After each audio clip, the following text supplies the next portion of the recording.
you are going to speak on the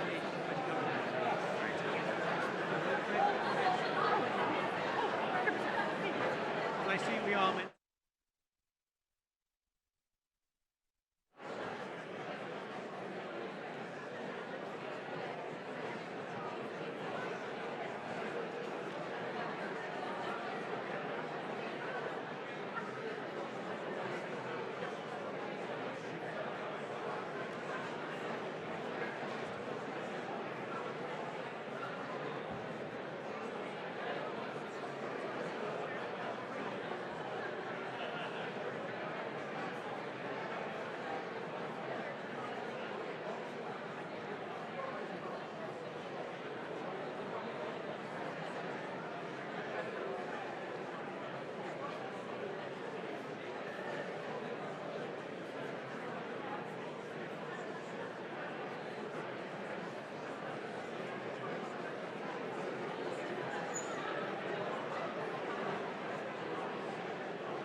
Just fooling.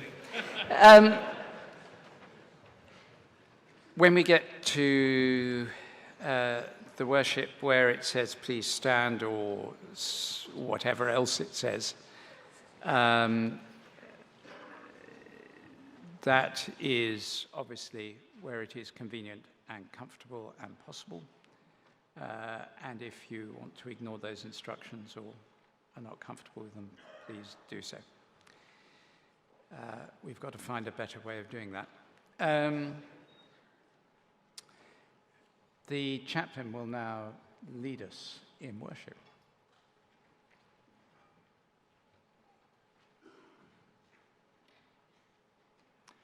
Grace, mercy, and peace from God our Father and the Lord Jesus Christ be with you. And also with you. Let the words of my mouth and the meditation of my heart be acceptable in your sight, Lord, my strength and my Redeemer.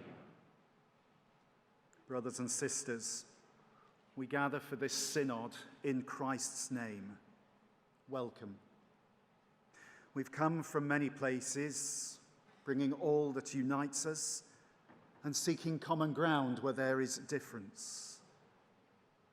In this place where paths cross and people meet, let us worship the King and sing of his power and love. If you're comfortably able to do so, I invite you to stand.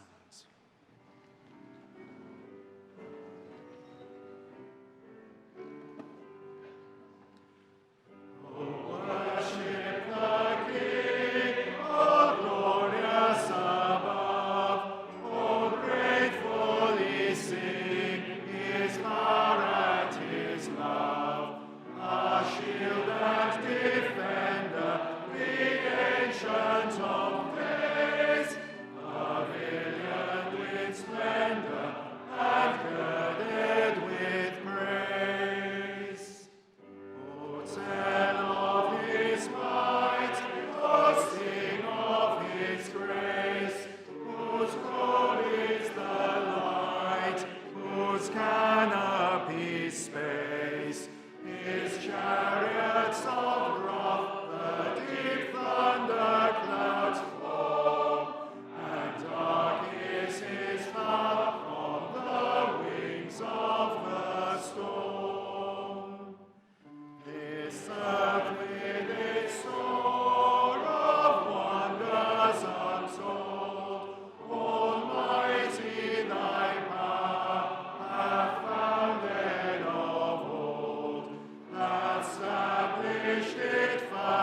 Comfortably able to do so, please sit.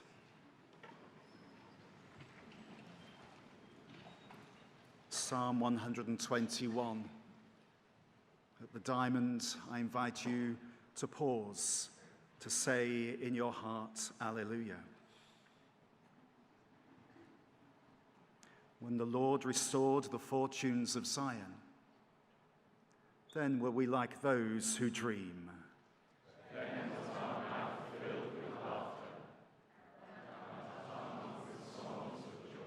Then said they among the nations, the Lord has done great things for them. The Lord has indeed done great things for us, and therefore we rejoice. Restore again our fortunes, O Lord, as the riverbeds of the desert. Those who sow in tears shall reap with songs of joy. Those who go out weeping, bearing the seed, will come back with shouts of joy, bearing their sheaves with them. Glory to the Father, and to the Son, and to the Holy Spirit, as it was in the beginning, is now, and shall be forever. Amen. Words from Isaiah. The Lord called me before I was born. While I was in my mother's womb, he named me. He made my mouth like a sharp sword. In the shadow of his hand he hid me. He made me a polished arrow. In his quiver he hid me away. And he said to me, "You are my servant Israel, in whom I will be glorified." But I said, "I have labored in vain. I have spent my strength for nothing and vanity. Yet surely my cause is with the Lord, and my reward with my God."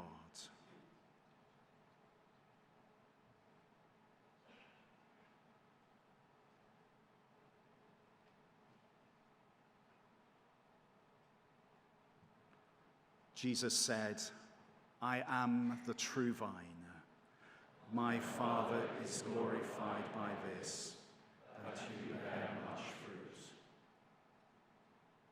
And so in peace, let us pray to Jesus our Lord, who ever lives to make intercession for us. Your kingdom come, your will be done. Saviour of the world, be present in all places of suffering, violence, and pain, and bring hope even in the darkest night. Inspire us to continue your work of reconciliation today. Your kingdom come. Your will be done. Lord of the Church, empower by your Spirit all Christian people and the work of your Church in every land. Give us grace to proclaim the gospel joyfully in word and deed. Your kingdom come. Shepherd and guardian of our souls, guide and enable all who lead and serve this nation and her communities, and those on whom we depend for our daily needs.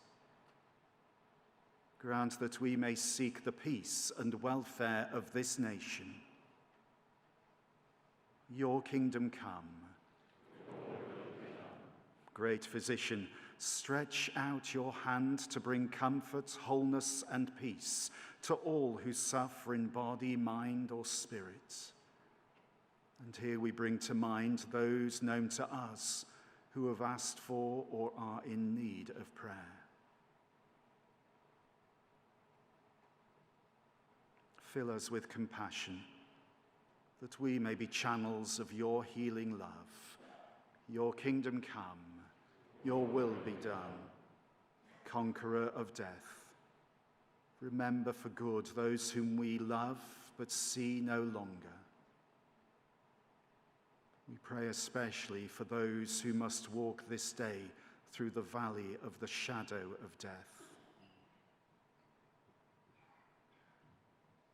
Help us to live this day in the sure and certain hope of your eternal victory. Your kingdom come, your will be done. Let us commend ourselves and all for whom we pray to the mercy and protection of God. Amen. A collect. Eternal light, shine in our hearts. Eternal goodness, deliver us from evil. Eternal power, be our support. Eternal wisdom, scatter the darkness of our ignorance. Eternal pity, have mercy upon us, that with all our hearts and mind and soul and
Thank you very much, Michael.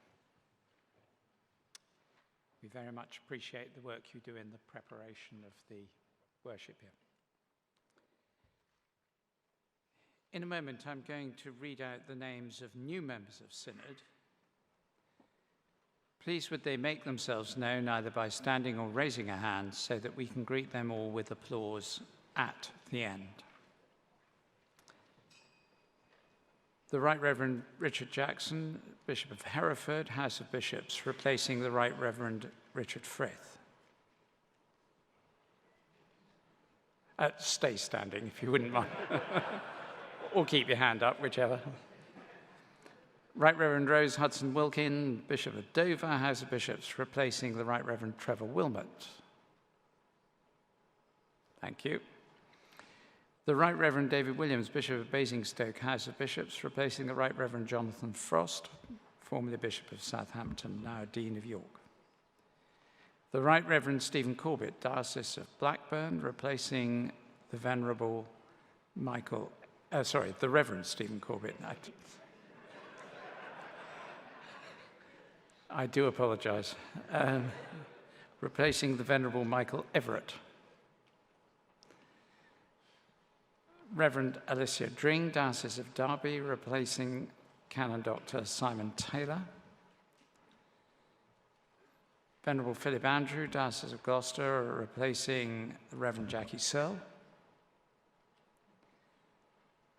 Reverend Simon Morris, Diocese of London, replacing Reverend Jane Morris. Reverend Benjamin Carter, Diocese of Newcastle, replacing Canon Dagmar Winter. Reverend Fiona Gibson, Diocese of St Albans, replacing Reverend Stephen Wood. Reverend Helen Dawes, Diocese of Salisbury, replacing Canon Thomas Woodhouse. Reverend Stuart Grant, Diocese of York, replacing Right Reverend Sarah Bullock. Miss Julie Withers, Diocese of Chester, replacing the Reverend Lucy Brewster. I really had only water at lunch. Mrs. Sian Kellogg, Diocese of Derby, replacing Rachel Bell, Mrs. Rachel Bell. Mr. Rodri Williams, Diocese of Derby, replacing Mrs. Hannah Gravel. Mr. Richard Deno, Diocese of Liverpool, replacing Dr. David Martley. Reverend Michael Smith, Diocese of Oxford, replacing the Right Reverend Martin Gorick. Reverend Canon Jeremy West, Diocese of Oxford, replacing the Reverend Francis Orr Ewing. Mrs. Rebecca Chapman, Diocese of Southwark, replacing Mr. Nicholas Levy. Ms. Theophilia Shaw, Diocese of Southwark, replacing Miss Carrie Mars. Miss Katrina Thomas, Diocese of Southern Nottingham, replacing Miss Tracy Byrne. Mr. Andrew Sellow, MP, Second Estates Commissioner, replacing the Right Honourable Dame Caroline Spellman. Mrs. Maureen Cole, Archbishop's Counsel, replacing Mrs. Mary Chapman. Please may we greet them all.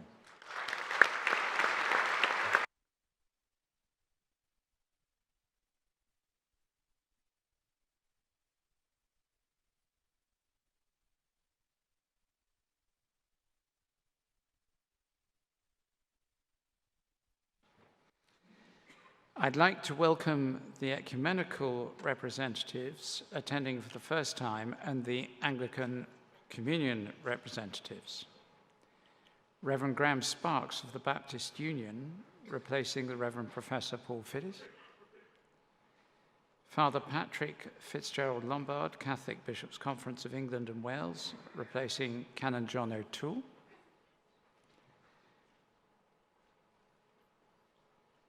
The Most Reverend Zachary Mazimango Katanda, Archbishop of Congo and Bishop of Kindu, vous êtes le bienvenu. And then the other two representatives are making their way, having been diverted by strong winds. The Most Reverend Stephen Tan Mient U, Archbishop of Myanmar and Bishop of Yangon, and the Most Reverend Hector Zavala Munoz, who answers to Tito, Archbishop and Primate of the Anglican Church of Chile. May we welcome them all.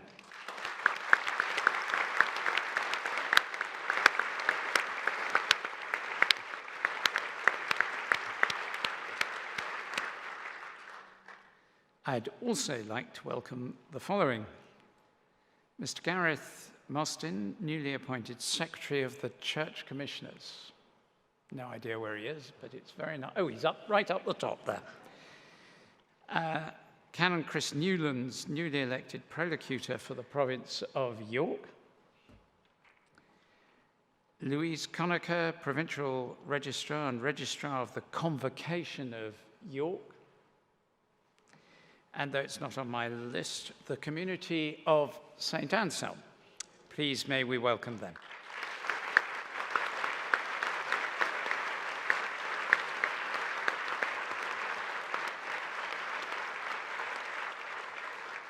That concludes our introductions and welcomes, and I accordingly now hand over to the chair of our next item of business.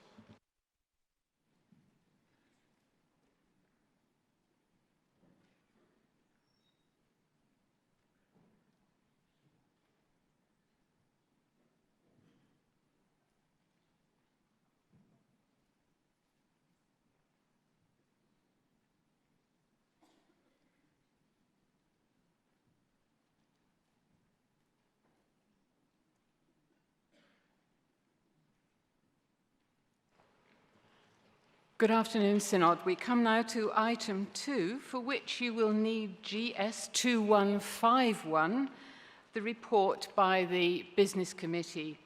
It will be, of course, followed by the usual opportunity for questions and comments, and I give advance notice that these will be confined from the outset to 3 minutes. So if you are thinking of making an intervention, bear that in mind whilst Canon Boyes is talking.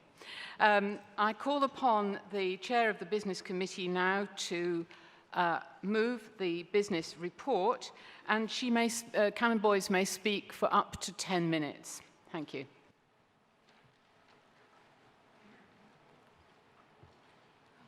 Boyes, Oxford 186.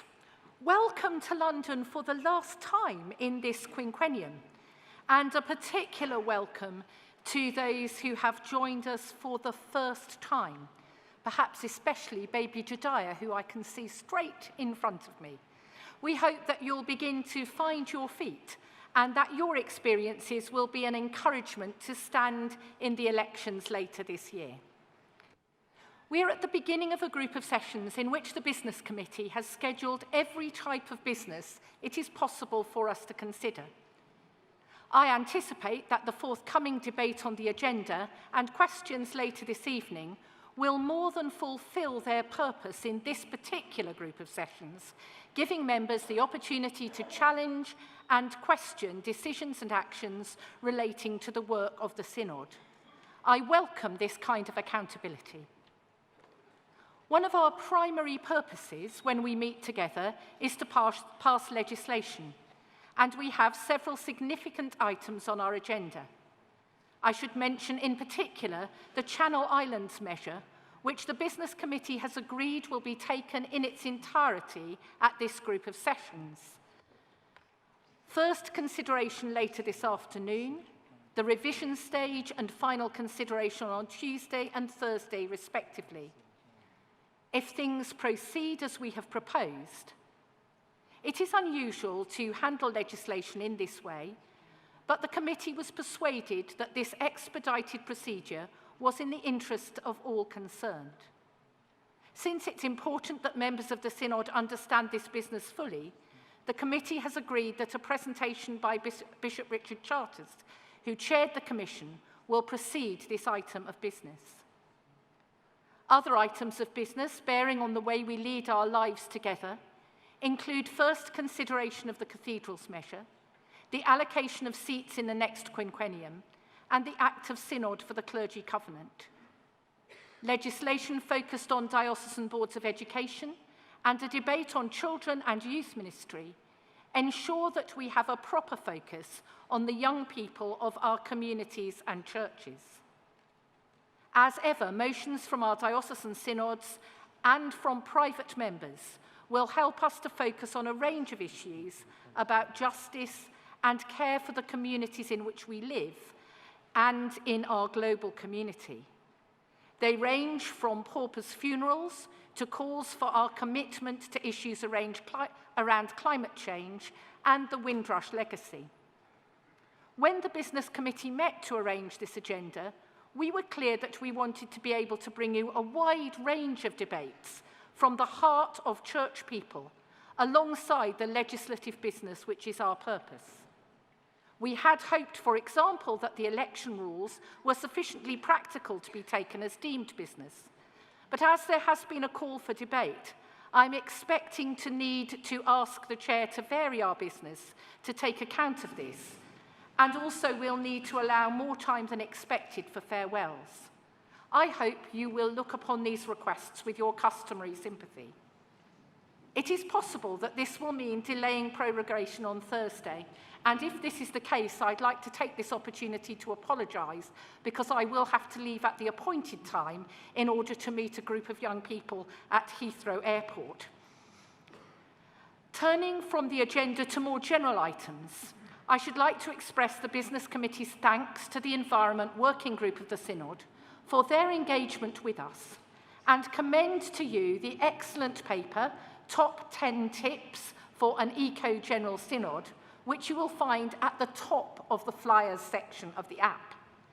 Can I draw your attention to tip number 1? Switch your document preferences. In addition to the environmental impact going digital will have, it will also have a significant impact on the money Synod spends and asks from your diocese on paper, printing and postage. May I also extend our thanks to those who submitted questions to the online question session in November. It would be most helpful to receive feedback that enables us to judge the usefulness of this in relation to a fairly significant cost. The Synod app has seen some amendments thanks to your feedback, and you will now receive an automatic confirmation message when you submit a request to speak. But please remember that the request to speak does not come directly to chairs on stage, and so do make those requests in good time. If you do want to make a point during a debate and haven't put in a request to speak, please do raise your hand or stand. Contributions that emerge in the context of a debate are welcome and useful. If you want to update your app, do click the Church of England logo at the top left of your screen. As ever, I must draw your attention to the third notice paper, which contains important security and emergency information. Before I conclude this speech, I should like to extend my thanks and yours to the Synod staff. I'm sure you'll be delighted to hear that the clerk, Jackie Phillips, will be returning to her role in time to prepare for our July group of sessions. But you should know how much we owe to Jeremy Worthen, acting clerk, Jenny Jacobs, head of governance, and Alvin Lee, executive officer, who have worked with great commitment to the Synod alongside the legal team in challenging times.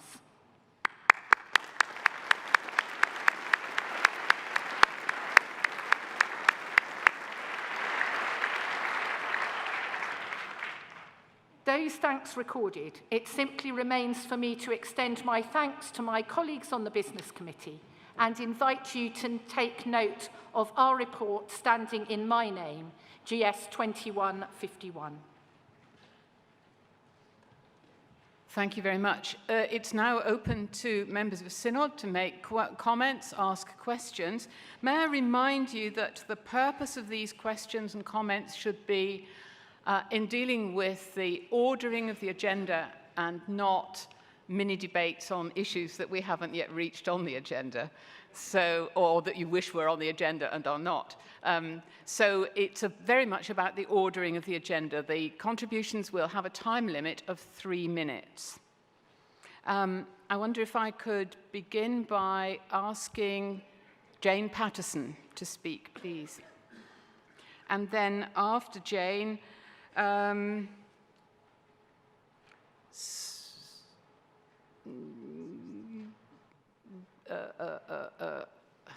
do I see?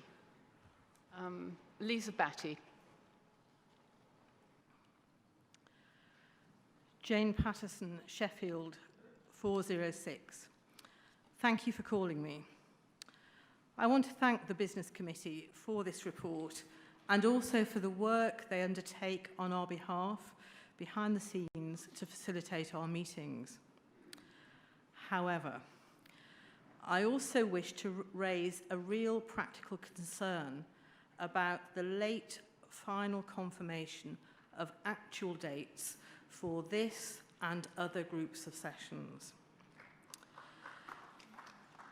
I phoned Synod support on the 11th of December last year, the day before the Business Committee met, endeavouring to find out the finalised dates, to be told very politely to wait.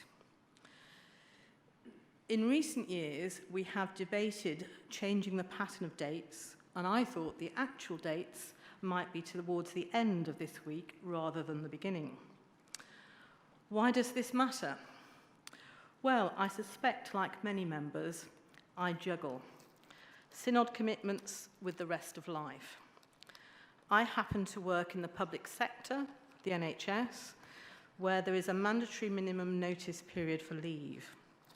I need to not only apply for annual leave to be here, but also to agree swaps with my colleagues to provide on-call cover during my planned absence.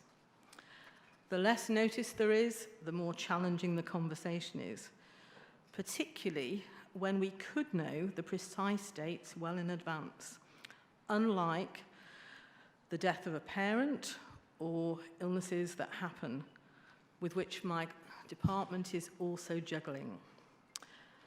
I do appreciate there is a balance to be struck between allowing as much time as possible for completion of the necessary work on the proposed agenda and also confirming the dates.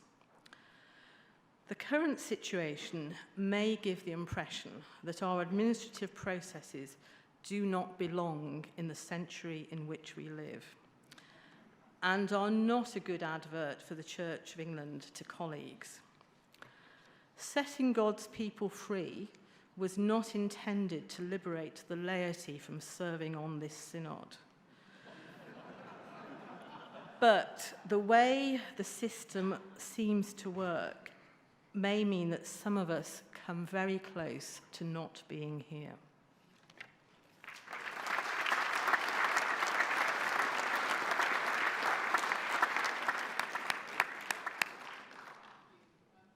Thank you. After Lisa Batty, Stephen Linus.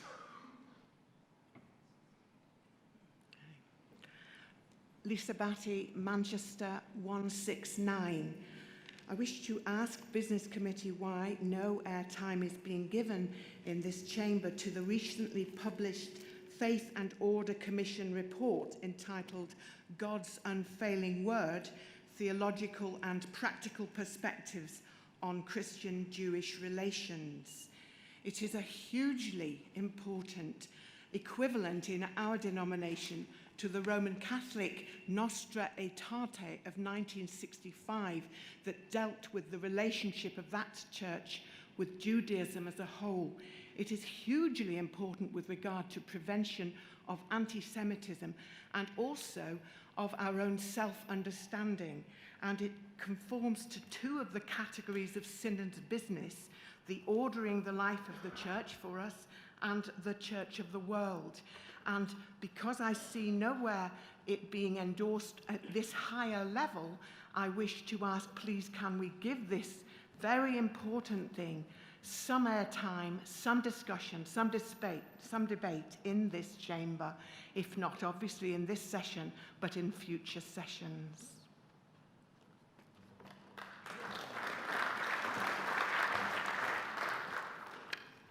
Thank you. After Stephen Linus, Tim Hind, please.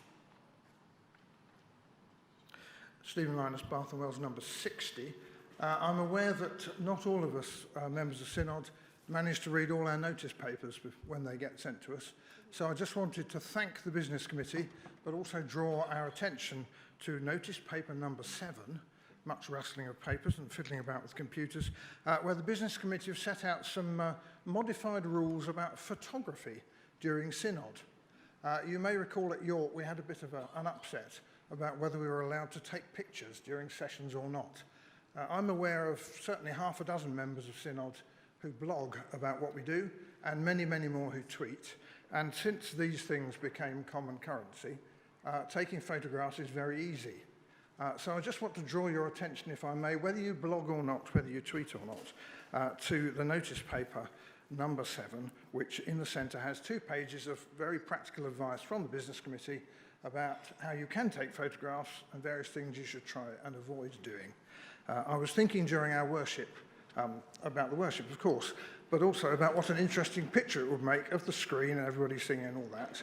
But I took the view that taking pictures during worship was not a good idea, whereas taking pictures during debates probably is. So just if you are one of those with a smartphone or a blog or a Twitter personality, do have a read of that, and we are grateful to the Business Committee for taking up the issue when they've had it drawn to their attention and giving some sensible advice. Thank you. Thank you. After Tim Hind, I think Peter Adams, please. Tim Hind, 247 Bath and Wells. I cannot be the only one here today who is amazed by some of the timings associated with some of the debates. I recognise the importance of items such as the Clergy Covenant, ICSA report and climate change. However, given that this church is supposed to be trying to change attitudes towards the marginalised in society, and given that we have still a Herculean way to go in terms of cleansing our stables, particularly the disgraceful way in which we treat our LGBTI community of clergy, and are continuing to fail those who seek to live in faithful, loving partnerships through the legal mechanisms that are available to them according to the law of the land, can I ask whether we are genuinely spending our time wisely and appropriately in having 2 3/4 hours planned to deal with the transfer of the Channel Islands to Salisbury Diocese? A deal which, although it has generated more heat than light on social media, I understand is wanted by all parties concerned. This synod, for all its attempts to change the legislative nature of our church over the last 6 years or so, and I agree that this transfer is important to be done in a single set of sessions, synod still has the effect of making the church look like a tanker with the engine of a lawnmower. Please, Business Committee, we can do better than this. Thank you. After Peter Adams, Jane Ozanne, please. Canon Peter Adams, St Albans 392. Thank you for calling me Chair. I want to ask that the Business Committee review the way that standing orders are used to determine the acceptability of amendments to motions. Many of you will know that from last week's Church Times that both I and David Lamming had amendments to our safeguarding debate on Wednesday ruled out of order. This was on grounds, and I quote, "The motion is narrowly drafted, and that inevitably means that any amendment having to comply with Standing Order 28 must relate directly to the response of the Archbishop's Council of the 5 recommendations of ICSA."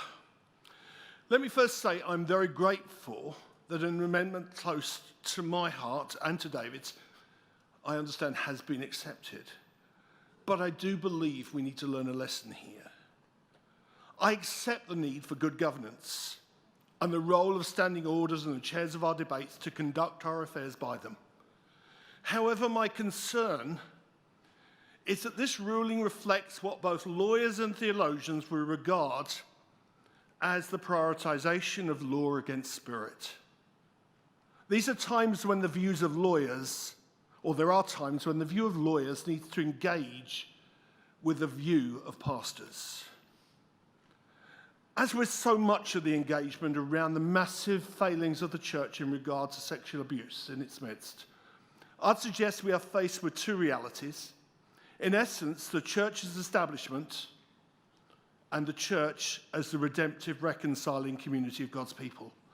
I don't want to pit these 2 things against each other unnecessarily, but I do believe it's helpful for us to recognize the duality we're looking at as we handle abuse in the church. And that we do that in our conducted debate as well as in the motions we pass. My own involvement with safeguarding is in the missional context of a poor multicultural town where day by day our churches and our social services deal with abuse. I'm privileged to do that as part of a working group of Muslim and Christian leaders engaged, determined to challenge. May I interrupt you and remind you to focus on the ordering of the agenda very clearly, please. When the story began to show on social media on Friday in response to the Church Times article, a variety of safeguarding professionals, Muslim colleagues, church members were contacting me askance at the decision and what at that time it said about the church. At the same time, survivors were rolling their eyes, fed up with words. Hopes that have been lifted, hopes now denied, again. Synod, our business, its conduct, and what is not discussed here is not just our business. It is conducted in the eyes of the world. Let's not let that world or our survivors down. We cannot allow church's establishment to I'm sorry, but you are out of time with now. church's place of healing and redemption. Thank you.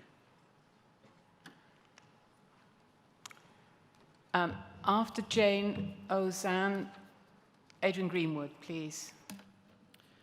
Jane Ozanne, Oxford 379. Chair, at the start of our session back in February 2017, in a debate almost identical to this one, I asked, what takes a lifetime to earn yet can be spent in a second is completely priceless and yet can never be bought? Trust was and is still the answer. And I went on to state that I thought that this synod was bankrupt of trust. 3 years on and following the events of the past few weeks, it appears the situation has only got worse. Indeed, the pain and hurt felt by those of us in the LGBTI community, pawns of the powerful, have only increased. You see, we dared to believe that those in positions of power to effect change in our church had truly listened and not just heard. We trusted that you'd taken on board our concerns and criticisms aired in this chamber back in February 2017 about a report that had caused deep offence for its tone and its lack of pastoral understanding and the impact it had on real people's lives. We chose, against the expressed desires of many, to bow to your desire for a moratorium on debates on sexuality until the work of the Living in Love and Faith report was completed.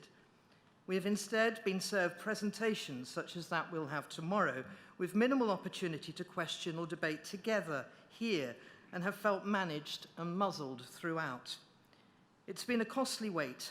I speak not only of the £600,000 of resources, but also of the cost of LGBTI lives impacted, young and old, who live and yes die in hope of acceptance.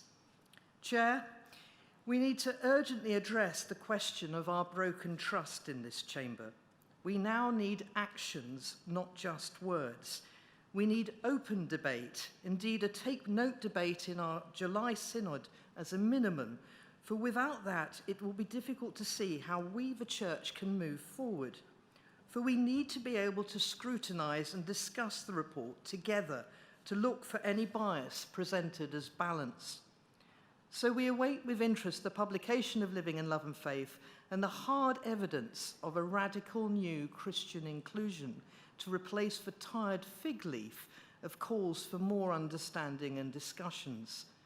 We've nearly had that for nearly 50 years. It's time now for action. It's time at last to be the radically inclusive Church of God. Thank you.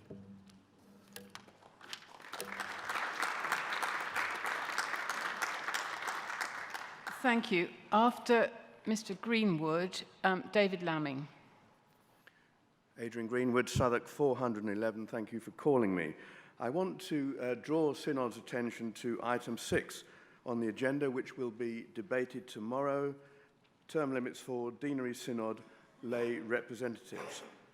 Speaking as a member of the Business Committee, I want to emphasise to members that this is a two-stage process. Tomorrow we're asking you to approve in principle that we move forward to prepare legislation which will be brought for you, before you in July. So it's a two-stage process. You need to be patient. You need to understand that if you vote in favour tomorrow, then legislation will be brought forward in July.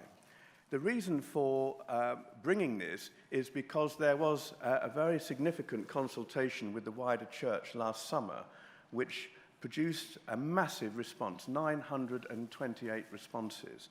And if you look at the answer to question 88, which will be considered tonight, you will see that this is described as the largest number of responses. I don't know whether that's ever, but certainly in recent years. A huge response from the wider church that we make this very simple change.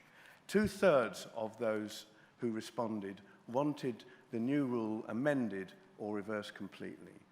So, members of Synod, please bear that in mind when we come to debate this simple item tomorrow after the Cathedral's measure. Thank you very much indeed. Thank you. After David Lamming, Jonathan Alderton Ford. Thank you. David Lamming, St Edward's in Ipswich, 399. May I start, Chair and members of Synod, by endorsing what my colleague Peter Adams had to say about the amendments we sought to move to the safeguarding motion. And can I say, without in any way seeking to go behind the ruling of the Chair under Standing Order 15.2, we do both think that standing orders need to be interpreted sometimes in a more flexible way than happened in this case. However, that said, we are both pleased that now in notice paper number 8 on page 2, you will find the text of an alternative set of amendments to the safeguarding motion, which we hope will command widespread support. Those amendments now to be moved by the Bishop of Huddersfield. Having said that, can I thank the Business Committee for the opportunity given last November to pose questions. It was something I raised in a previous Business Committee debate, an opportunity which had not previously been afforded to Synod members since 2008. And I would like to say to you, Sue, that it was useful. It would be interesting to know what the actual cost was. You mentioned a significant cost in your speech a few minutes ago. And can I also ask that possibly time be given, if necessary, later in this group of sessions, if we can find it, for any carryover of the question session this evening. We've got 121 questions. If we don't actually succeed in getting through all those questions tonight. I thank you too also for the new protocol about photography and endorse what Stephen Liner said about that a little earlier. Finally, a couple of questions for you on matters which I think come within the purview of the Business Committee. Firstly, when are we going to be able to access the report of the proceedings at York? Not yet on the website. And secondly, when is the website going to be updated so that we can have access to pre-2012 Synod papers? Thank you. Point of order, Mr. Freeman.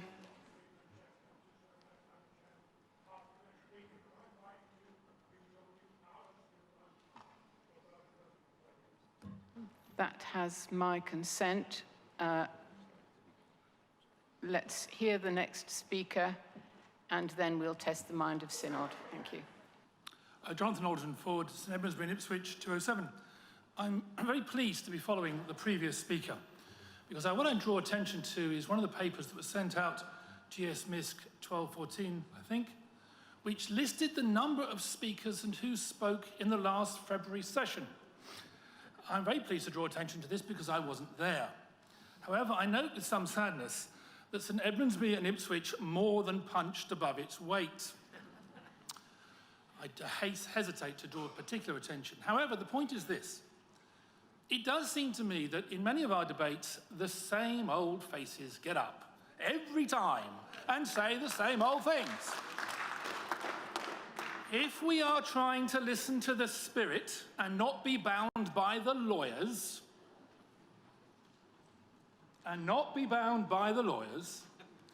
I try and educate our team at St Edward's in Ipswich, which I'm the senior member, to only intervene twice in a synod at a maximum, and only a third time if you really do know what you're talking about and the Spirit has told you to speak.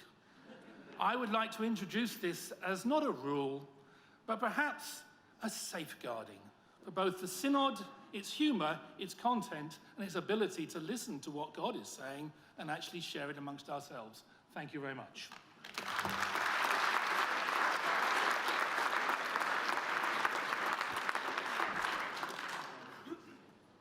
The Chair of Laity has risen to speak.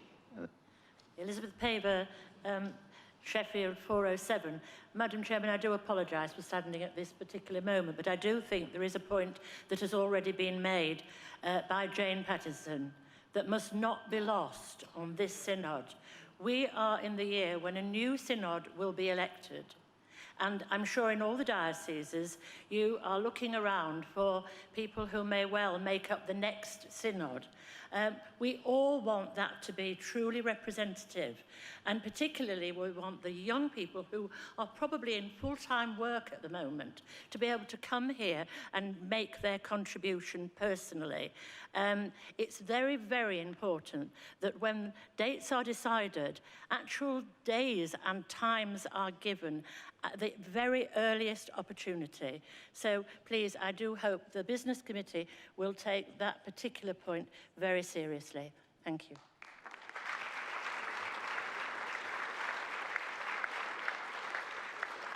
We have had a proposal for a motion of closure. I'd like to test the mind of Synod on that. All those in favour, please show. All those against, please show. Thank you. That's carried, clearly. And in that case, I now call upon the Chair of the Business Committee to respond to the comments that have been made. Thank you.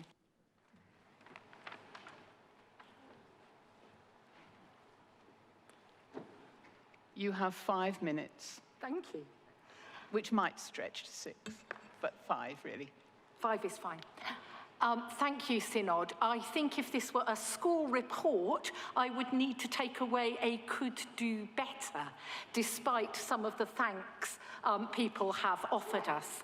I want to start with a practical concern about knowing when Synod is.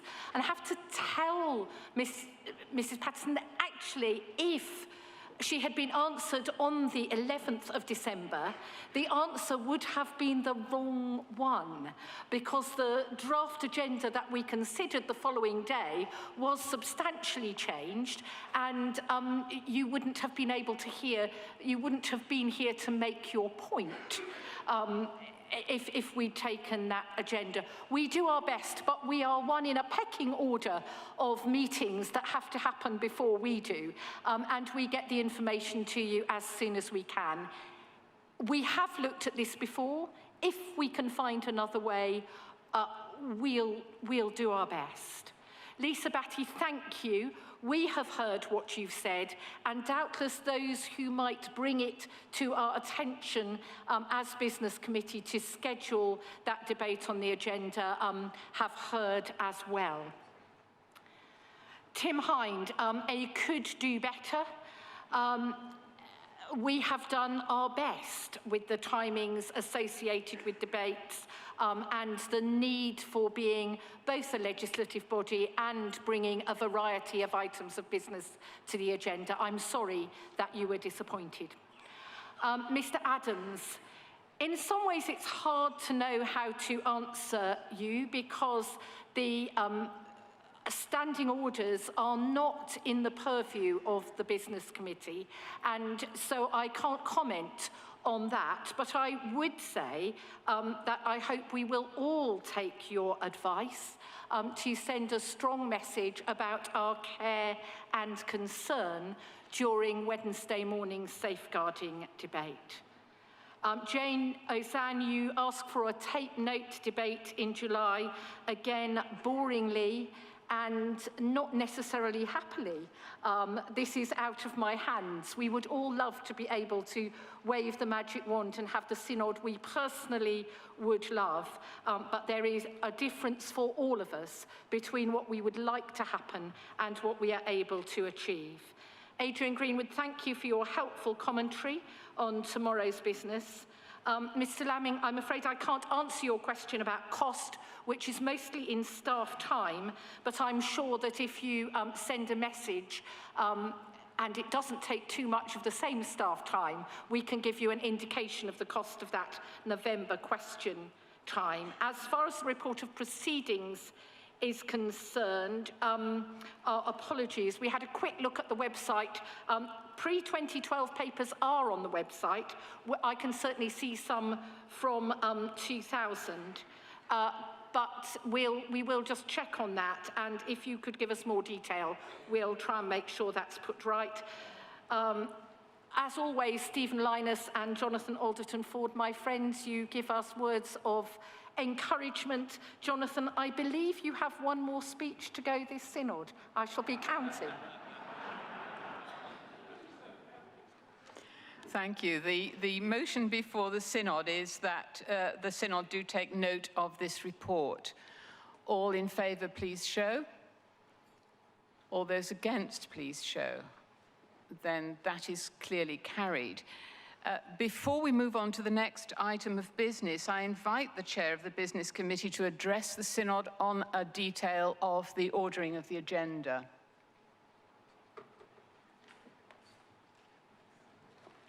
Thank you, Chair. This is one of a number of times I suspect that I shall be asking the Chair to test the mind of Synod about a variation to the order of business. As I indicated, we had not expected quite such an avalanche of detail in some of the legislative business.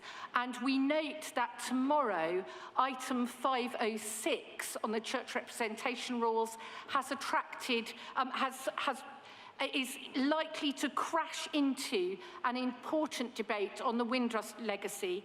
So I'd like to ask through you if we could insert in the agenda a request for timed business for that Windrush debate of 5:30 p.m. Thank you. That has my support. May I test the mind of Synod on this? All those in favour of designating the Windrush report as timed business of no later than 5:30 tomorrow afternoon. All those in favour, please show. All those against, please show. Then that is clearly carried.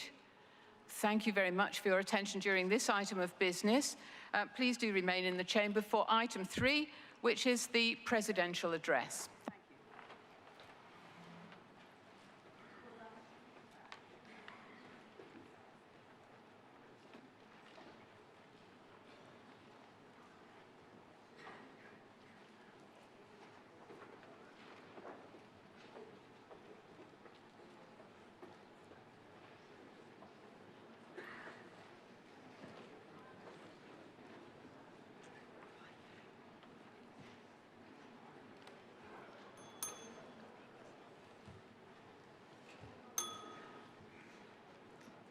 That was a bell. It sounds a bit feeble, doesn't it? Maybe it's a bit tired already.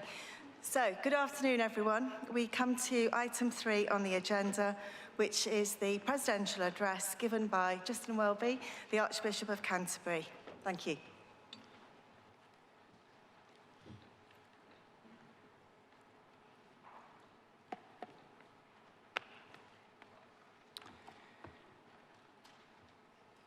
Good afternoon, and thank you, Chair, for asking me to speak. Justin Welby, 1 Archbishop, Canterbury Diocese. 2020, both for the Church of England and the global Anglican Communion, is a significant year. In 2020, in the Church of England, we will publish in the next few months, before the July Synod, Living in Love and Faith. And we will move forward to a church-wide engagement and participation from every part of the church, of all views, inclusively, also setting up a working group to pursue this work to its conclusion. In 2020, we will play our part, a significant part, in COP26 in Glasgow. In 2020, we say farewell to the Archbishop of York, and we will welcome his successor. In 2020, as the Church of England, we will set our direction for the next quinquennium, both in the elections for General Synod and in establishing new visions and goals based, I hope, around the 5 marks of mission. In 2020, at the end of July into early August, we look ahead to the Lambeth Conference, where we will be welcoming bishops from all over the world to consider prayerfully the direction and the mission of the Anglican Communion. To date, out of 985 bishops, about 660, just under, have registered for the conference. 3 provinces have said they're not coming, and the other 37 are sending people. The theme of the conference is God's Church for God's World, with a subtitle of Listening, Walking, and Witnessing Together. The theme reflects a simple theological reality, that God has established the church for worship and for witness, to be Jesus in the world, to declare the wonderful works of him who drew us out of darkness into his marvelous light. The text, as that last sentence hints, of the Lambeth Conference will be the first epistle of St. Peter. Its themes of love and suffering, of resilience, of holiness, of witness, and how to live in a hostile environment so that Christ is truly Lord, are key themes for today, for most of the Anglican Communion. And in chapter 5 of his first epistle, Peter draws on the ancient image of the Good Shepherd and speaks to the leaders of the churches, saying he is a fellow shepherd to them. A key moment in what he says in that chapter, in what he writes, is the warning that they are to be alert and watchful. For their enemy, the devil, prowls like a roaring lion, seeing who may be devoured. In this synod, we quite often talk about elephants in the room, but Peter talks about lions. I may revert to elephants later. 3 weeks ago, I was in Kenya. And I was listening to Archbishop Jackson Ole Sapit, a Maasai by origin, who grew up in a small village and by some missionaries received his education after his father died at the age of 3. Archbishop Jackson told those of us who were listening a story from when he was a young man, 13, 14 years old, a herder, and he was on his first guard duty at night within a thorn fence, looking after the flocks and herds. His friends, so-called, told him that when a lion roared, it was preparing to charge. And he had spent the entire night terrified because he could hear a lot of lions roaring. The joke, of course, was that lions are dangerous when they're silent because they're stalking you. When they roar, they are wandering around looking for the prey that they will then stalk. His friends told him that in the morning. Shepherds, in other words, says Peter, need to have their wits about them. Because to protect their sheep, they need to know what might threaten them. The lion that poses a danger to the flock. The lion of 1 Peter 5 is a warning to the churches altogether, not merely to individuals as we so often interpret it. We can so easily turn or perceive other people or ideas into that lion and consider them a threat, even an enemy. We can make a lion out of the shadows, or we can be assailed by the lion that has snuck up on us quietly that we've failed to pay attention to. We as a church, as this synod, need to be aware and yet not so cautious that we are paralyzed with fear and communicate that fear to one another around. The lion of our time has many faces, some of them modern, many of them as old as the church itself. Notice that in 1 Peter 5, it is described as your enemy, the devil. Not your enemy, the people who disagree with you. Not your enemy, those who troll you on Twitter. Not your enemy, those who say nasty things in synod, which would never happen.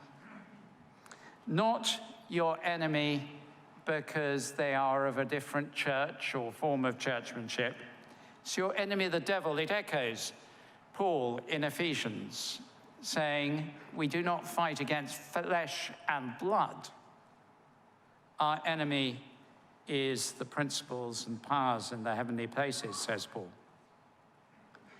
The lion, as I say, has many faces, but they are not the faces that we see around us. They are not human enemies. Some of them have been around forever. Culture, cruelty, lack of love are preeminent. And we can aid the biting of the lion through social media in a way that we've never known before.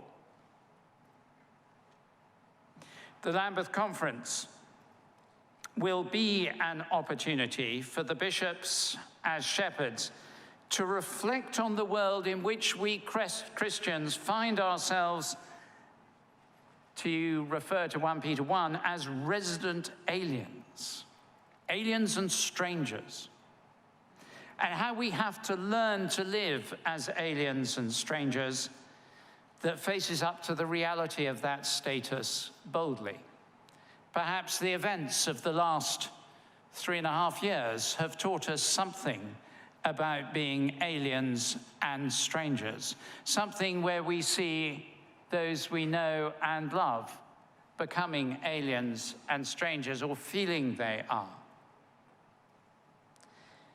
We have to learn at the Lambeth Conference what it is to live alongside our brothers and sisters, not just as hosts in a sort of patronizing, how nice that you've come to see us way, nor just as British Anglicans, as though that was the foundation of everything, but as fellow foreigners, resident aliens in this world, citizens of heaven and yet residing on this earth. We will, at the Lambeth Conference, and we should, as the church here, as shepherds gathered together from around the world, recognize and name the face of the lion in each place. Within the church, that face may be fear of sharing the gospel, of witnessing, or of worshiping. It may be climate change, maybe gender justice. It may be poverty, modern slavery, peace and reconciliation. How we encounter those who are LGBTIQ+. Underlying all of these are issues of identity, and they underlie many others. And what it means to be a human for whom Christ is Lord. What it is to be human in relation to other human beings, but where for us Christ is Lord. And then there are other animals, shadowy ones in the dark, whose noise we hear. And we're beginning to distinguish their shapes, but we don't yet identify them. We can't just assume them to be the face of a lion. Scientific change, biotechnology, information technology, artificial intelligence, machine learning, with biotechnology, the ability to shape the human being so that they come out in the way we want them to. What a government can do with that in the future. What we can do to one another. Go back to those different questions of identity. Do we say that we will reshape human beings so there's no one with a disability? What does that say about the humanity of those who have different abilities? Some of these forms of learning may yet be aids to the shepherd. They may be useful elephants, if rightly used. But they may be the lion which transforms our world into greater injustice and inequality. And these themes will run through the Lambeth Conference, the science, not to be frightened of, not to run away from, but to engage with, to be informed about, to learn from. We will seek at the conference to renew our discipleship and commitment to witness and evangelism in a way proper to each context. A disciplined and alert discipleship must not be ashamed of the good news of Jesus, and it must see that it is foundational to the beautiful vision of the living stones of the church in 1 Peter. Every stone, whatever its nature, its ethnicity, its abilities, sexuality, is a living stone. And as we share in fellowship here and at the conference with our fellow Anglicans, with whom at times we may disagree profoundly, who in past years, in some cases, have been described, I'm talking here about Anglicans in sub-Saharan Africa, as one generation away from barbarism. That was said about 15 years ago. As we disagree profoundly with one another, we must remember two things that counter the asininity and the sin of that kind of statement, the inward-lookingness. First, that we love one another. We are bound together by Christ's sacrifice and our mutual recognition of the face and work of God in one another. Second, we cannot change the culture or even the minds of other people anywhere near as easily as we can change ourselves. Shepherds who spend all their time arguing how best to protect the sheep, or indeed what a sheep is, may look up to find the flock has been eaten, not hearing or being aware of the lion that was stalking.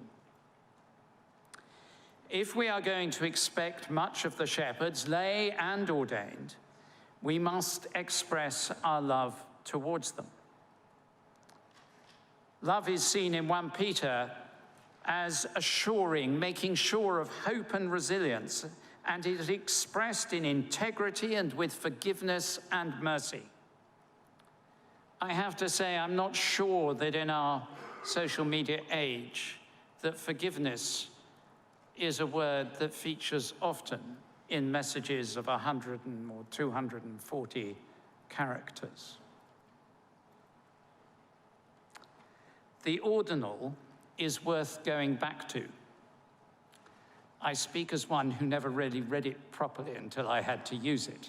There's a confession for you. The ordinal sets out what love looks like as a shepherd for deacons, priests, and bishops. To be a church that expresses love institutionally, we have to consider the well-being of all. Today, with the pressures to spot the lion, to listen to the lion, to see the danger, as we know well, there is a great burden on clergy and bishops, as well as laity, all three. I want to think especially for a moment about clergy. particularly in the context of the Clergy Wellbeing Covenant, which we will be discussing later in these sessions. The Very Reverend Dr. Francis Bridger, in his theological reflection on the guidelines for the professional conduct of the clergy, reminded us that the notion of profession is deeply rooted in religious values. To profess, to vow. By means of a theology of vocation, Bridger says, it becomes possible to reinvest the idea of professionalism with a transcendent moral dimension. It means that the professional is aligned with the vocational, both for lay and ordained, as a response to God's love. When the clergy are supported, nourished, and able to flourish, the whole church can flourish. With my doubtless well-deserved reputation for managerialism, I hesitate to mention the rather dull, bureaucratic-sounding context of professional standards. I love that phrase, professional standards. I say it last thing at night to myself to keep myself content. Like a mantra, really. Yet, professional standards should be love in action. Professional standards, again, whether for lay or clergy, call us to love and serve one another so as to liberate to each other the gifts that each has received. Jesus was showing professional standards when he washed his disciples' feet. For the church to live as the people of God, we must be shepherds to one another, recognizing that we both have a duty of care and a duty of responsibility, and setting that within a framework that supports and upholds the clergy as part of responding to the modern world and living out our lives in service to Christ. Our present forms of pastoral care are neither pastoral nor caring. The recent Sheldon Hub report on the CDM made that amply clear.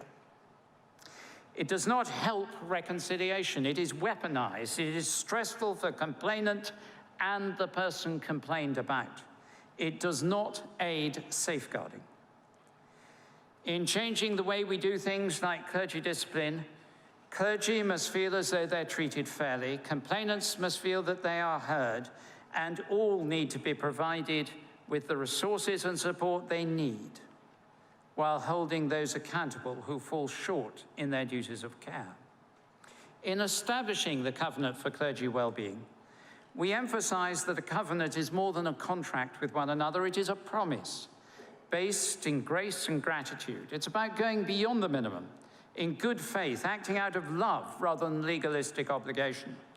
It's a mirror of Christ pouring out of his own blood to build a new covenant with God's people.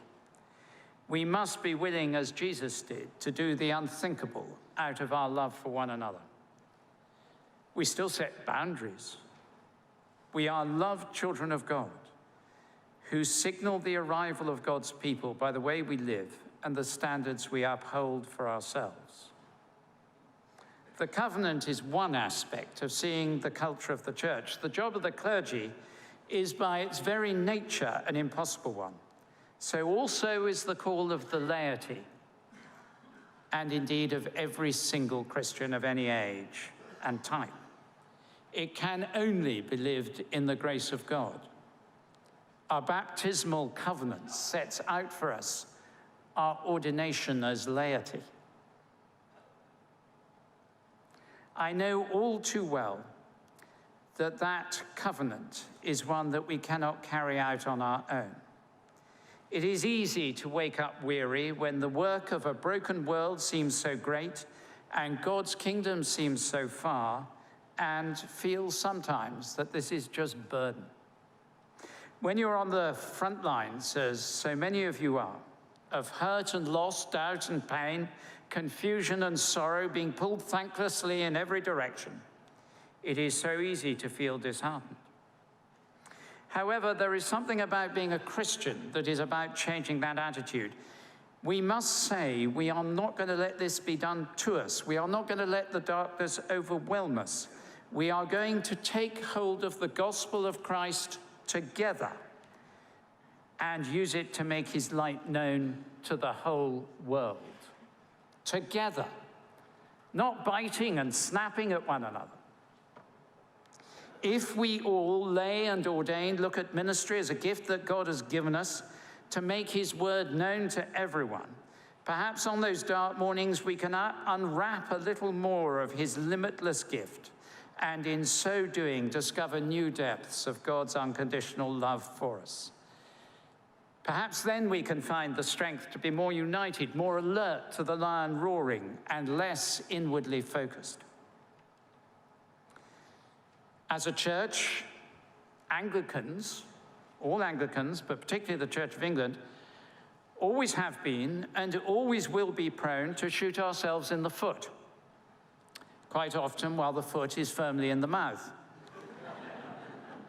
When that happens, and one might say, in fact, we have said, though in perhaps more elegant terms, that it happened recently, we can turn towards the Christ who promises, "Come to me, all you who are weary and burdened, and I will give you rest." When we keep Jesus Christ at the center of our lives, we can find our brokenness and our uncertainty is tended to, that there is a balm, and that we are cared for. Perhaps not when we would like or how we would like, but we trust that Christ will provide us with his perfect peace in his own way and his perfect timing. We remember 1 Peter's advice to the shepherds, "Cast all your anxiety on God, who will always be big enough to handle it." So much of the anxiety which leads to our arguments, divisions, and party politics in the church comes from anxiety and fear. They, in their turn, come from not casting our anxieties on Christ. And here is a secret that we all know and keep from ourselves and from each other. We do not have to be perfect all the time. We minister and witness through our broken humanity, despite our mistakes, because then we point to the perfect wholeness of Christ. So much of reaching our potential, of flourishing, is knowing that we're supported, that we have others who understand and care, who will encourage us when we're low and remind us of God's promise when we have forgotten. The whole context of 1 Peter is about the body of Christ, the temple in which each stone is fitted together and supports each other. We have hope that through us, God will make huge changes in our society and in our world. Hope in the Christian sense of a certain expectation, because we see in the gospel the small changes to people's lives every day. We have hope that the church can grow because we see people transformed by the power of God who loves us. And so we have confidence, not necessarily in the Church of England, but in the word of the gospel and the faithfulness of God. I know all too well that it feels sometimes as though the task is daunting and the lion will be overwhelming. I know that many of us hold hopes and dreams for the church in our heart that we hardly dare hope might be realized. And I also know very well that all of these hopes are not the same for all of us. But I believe that we have at least one prayer in common, that God makes us instruments of his peace, comforts those of us who are hurting, and encourages those of us who are searching in this year and beyond. Each of us has a role to play in this, the wonderful work of building God's kingdom. We step together into God's extraordinary project, which is not and never could be about our own work, but only about the glorious generosity and power of God. We can pray for each other, even, perhaps especially, for those with whom we disagree. We can love one another with the love that covers a multitude of sins. Of course, there will be days when there are burdens. We all need to go on being alert for the lion. But I want us all to think about the joys and blessings as well. If we cannot genuinely enjoy the reality of the gift we've been given, then, well, why are we here? This year and the years to come are years to achieve change, to make progress in the mission of God, to be a light to the world. This is a God-given chance for us to work together with God as God breaks into our world and makes himself ever more known to us. So let us continue to recognize that in this synod, we see not just each other, but we see the hand of Christ proffered to us. Let us join hands with our fellow Christians, and together, in our brokenness and our faith, walk with God towards a world where justice and righteousness reign, and the love and peace of Jesus is found in every heart. Amen.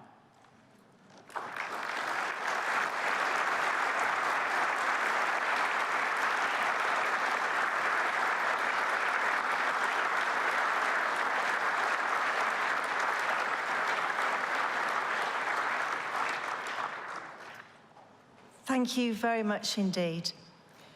That concludes this item of business. We will now move to the next item on the agenda, item 4, in a moment. Thank you.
Good afternoon, Synod.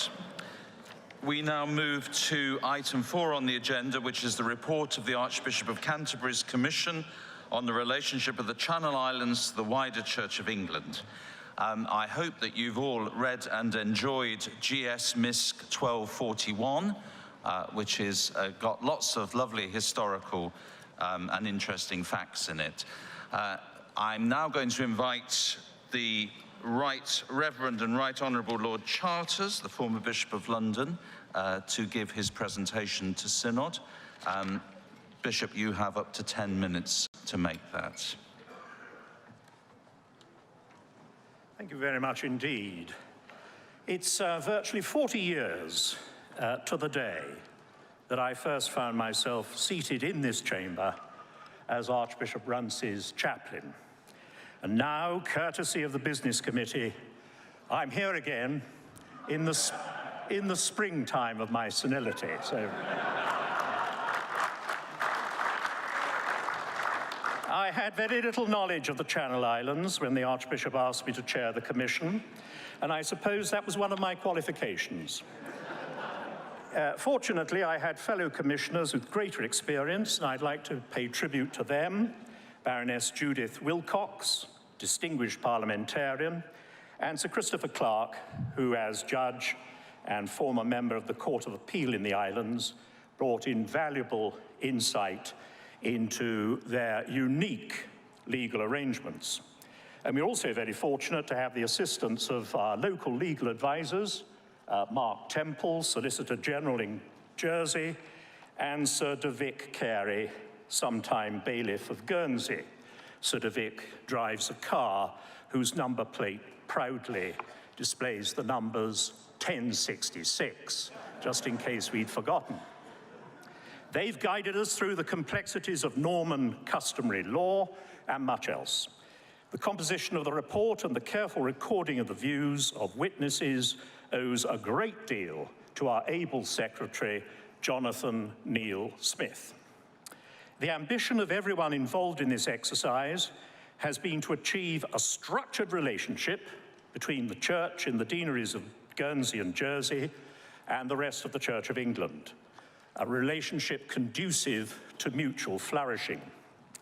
The 36 parishes of the two deaneries share similarities, of course, with parishes in English counties, but their history as the only surviving part of the Duchy of Normandy, still under the British Crown, and their relative geographical isolation throughout many centuries has led to the development of distinctive legal and cultural traditions.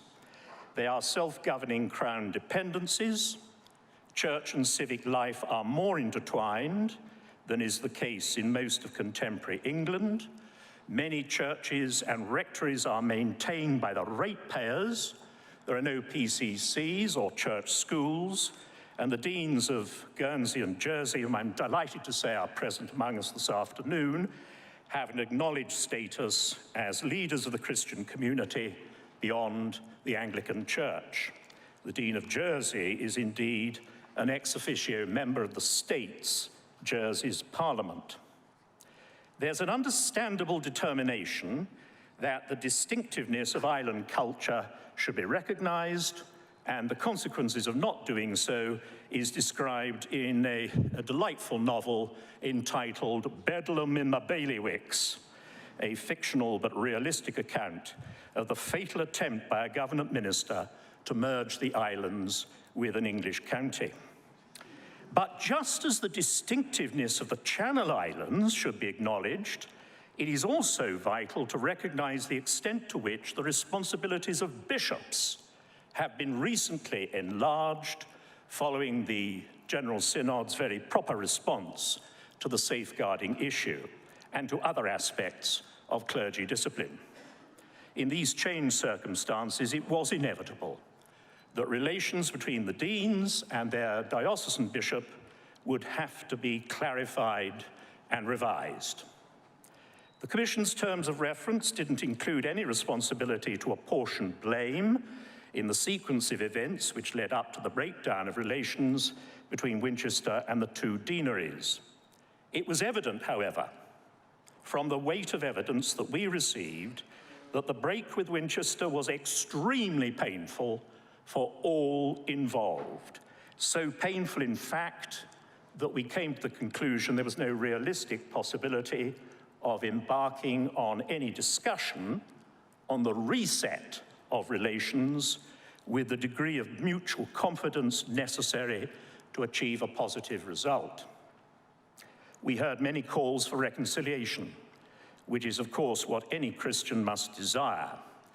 But we came to the conclusion that a fresh start with another diocese might actually create the conditions most conducive to reconciliation.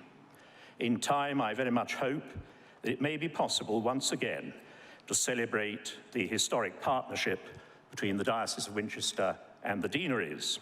But as we meet today, the islands have been in episcopal limbo for over 6 years. We received many expressions of gratitude for the outstanding pastoral care provided by Bishop Trevor Wilmot during this period, and for the support of the Diocese of Canterbury. But now is the time to grasp the nettle. We need to end the ad hoc arrangements and enable the necessary reset of relations which will allow the islands to move on under settled episcopal oversight. And the work to be done is set out in the recommendations of the report, and it's very heartening that progress has already been made with most issues.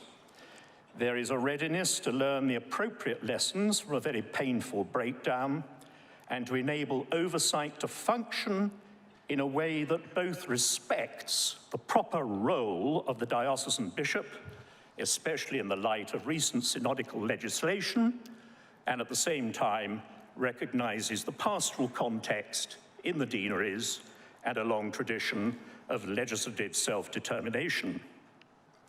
the Commission identified a future attachment to the Diocese of Salisbury and the oversight of its diocesan bishop as the way forward.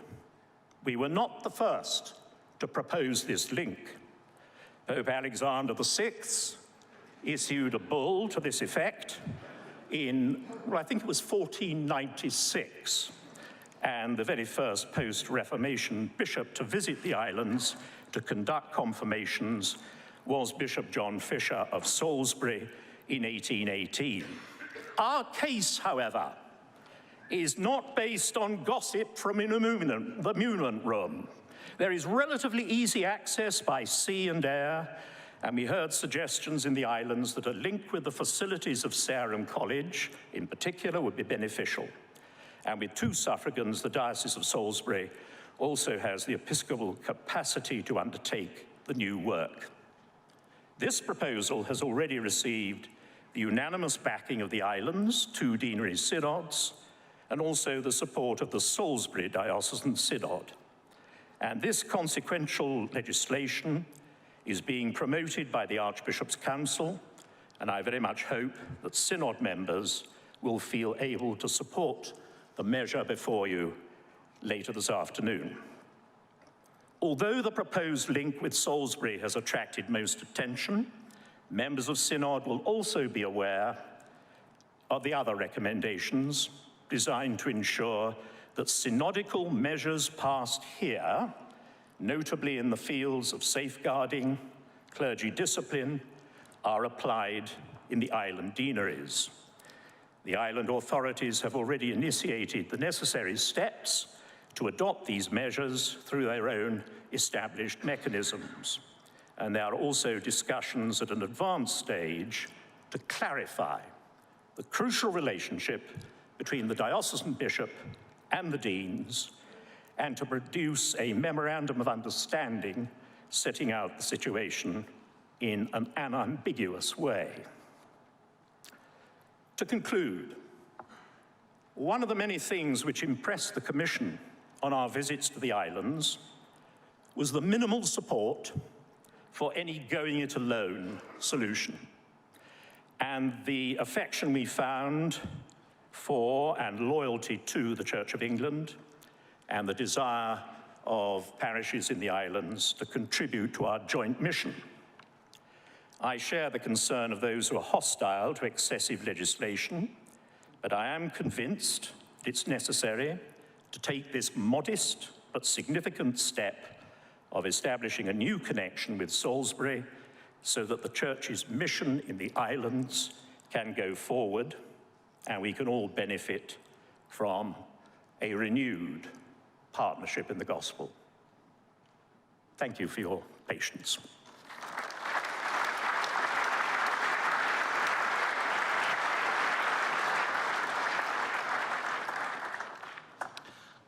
I should have said that there isn't an opportunity to ask questions after that, but we're now going to move seamlessly to item 502 on the order paper, which is the draft Channel Islands measure.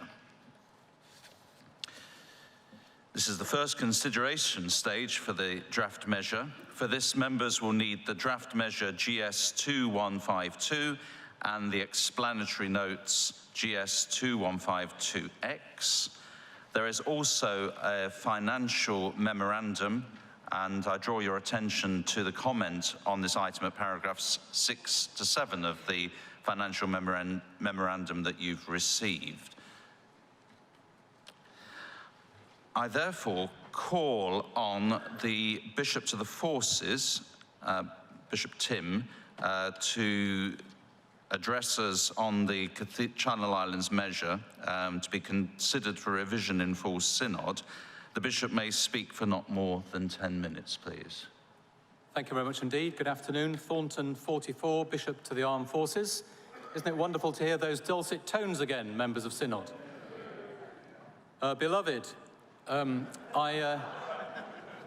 sure it wasn't any part of the Archbishop of Canterbury's thinking to try and save money when he asked the Lord Charters to share this commission, thinking that he wouldn't need to go across to the islands, but could just speak forth from his home where he is now. But it's been wonderful to hear him. And following his marvellous scene-setting presentation, it falls to me, as chair of the steering committee for the draft Channel Islands measure, to introduce the measure itself. Can I just crave your indulgence for a moment, members of Synod? I just wonder whether it would be helpful for us all if I could just ask you to raise your hands if you've had experience of living in the Channel Islands. Could you just show us how many people have lived in the, not gone to, but lived? Thank you. I think it's important just to notice that and notice very carefully what Richard was saying to us about the differences that there are between there and here, and about the wonderfully careful work that the Commission has done for us in setting this debate this afternoon. As members may have seen, the measure set out in GS 2152 is actually a very brief and focused piece of legislation. While it has its genesis in the work of the Archbishop's Commission, it essentially gives effect to the central recommendation that the 2 island deaneries be attached to the Diocese of Salisbury. As I've said, Lord Charters has, in his own inimitable style, eloquently set out the rationale for that, amplifying paragraphs in particular 33 and following of the report, which is attached to GS Miscellaneous 1241. The measure also makes new provision to simplify the process for applying the existing measure to the islands and various consequential amendments to other legislation. I am very pleased, as Richard himself mentioned, to state and confirm that this measure comes to you with the full support of the Deanery Synods of both Guernsey and Jersey and the Salisbury Diocesan Synod, as well as that of the Archbishop's Council. You may well ask, what about Winchester? I understand that many in the diocese have substantially moved on from the painful events described in this report, and I draw Synod's attention to Bishop Tim Dakin's helpful statement on its publication that he, and I quote, welcomed the proposal for the island deaneries to be given a fresh start with the Diocese of Salisbury, end quote. While I accept that we should not legislate unless we have to, in this case, I do believe that this is the right way forward. And I stress the reality is that all the key players support this direction of travel. I do not believe, echoing the words of Richard again, that now is the time to look back. Rather, now I encourage us to embrace a future that should provide a secure foundation for the Church's mission in the islands. And as we debate this measure and think about this particular measure following this particular report, can I ask all members of Synod to think carefully about the law of unintended consequences in what it is that you may be wanting to say? Points, very important and valid points, that you might want to make about other matters, I hope will not prevent us from seeing what this particular measure is trying to do in a particular and specific case. I wonder if I could also say a little about why you are being asked, as it were, to fast-track this measure, as Sue mentioned in the Business Committee report. I realise that this is a little unusual, but the measure is, as I have said, short and to the point, with one central provision enabling the attachment to the Diocese of Salisbury. There really isn't much to revise, and it's hard to see what value would be added by prolonging consideration of this proposal. Indeed, I understand from both the deans of Guernsey and Jersey and other people, there is much to be gained by getting this proposal through and getting on with all sorts of other matters which we know should be discussed. Synod rightly cares about the mission of the Church. In this instance, the painful and complex events of 2013 have rather cast a shadow over the Church's ministry in the islands. While all have been immensely grateful to the active pastoral care of Bishop Trevor Wilmot and the professionalism shown by the staff of the Canterbury Diocese, these were only ever intended to be ad hoc arrangements. It's time now to enable all to move on and set in place long-term arrangements for episcopal care and administration so that decisions can be made with confidence about future mission priorities. The islands have been in a form of limbo, as you've heard, for over 6 years, so I hope Synod will feel able to play its part now in moving them on. Some of you may be wondering why this measure isn't also the vehicle for applying the other recommendations of the Archbishop's Commission. I draw your attention to paragraph 5 of GS Miscellaneous 1241, notably to the fact that the islanders will themselves be taking responsibility for applying the provisions relating to women bishops, safeguarding and discipline. That way, they will be embraced in their own canons and laws. Clause 3 of the measure makes provision to facilitate this. I am assured that there is no policy difference on these matters, and that being so, this is the best, Synod members, and fastest way forward. I further understand that moves are already being put in place to ensure these steps are taken. I also know from my colleague Bishop Nick Holtham that he has already embarked on discussions leading to a new memorandum of understanding between him and the island deans and deaneries. In agreeing to this measure, I believe that Synod will be playing its part in closing a painful chapter in the relationship between the islands and the wider church, and thus open the way to healing and reconciliation, but founded on a new legal reality that all concerned hope and pray will come to fruition. I commend this measure very strongly indeed, and hope you can support this measure wholeheartedly, especially given all the parties directly concerned are positive about the direction of travel. Thank you.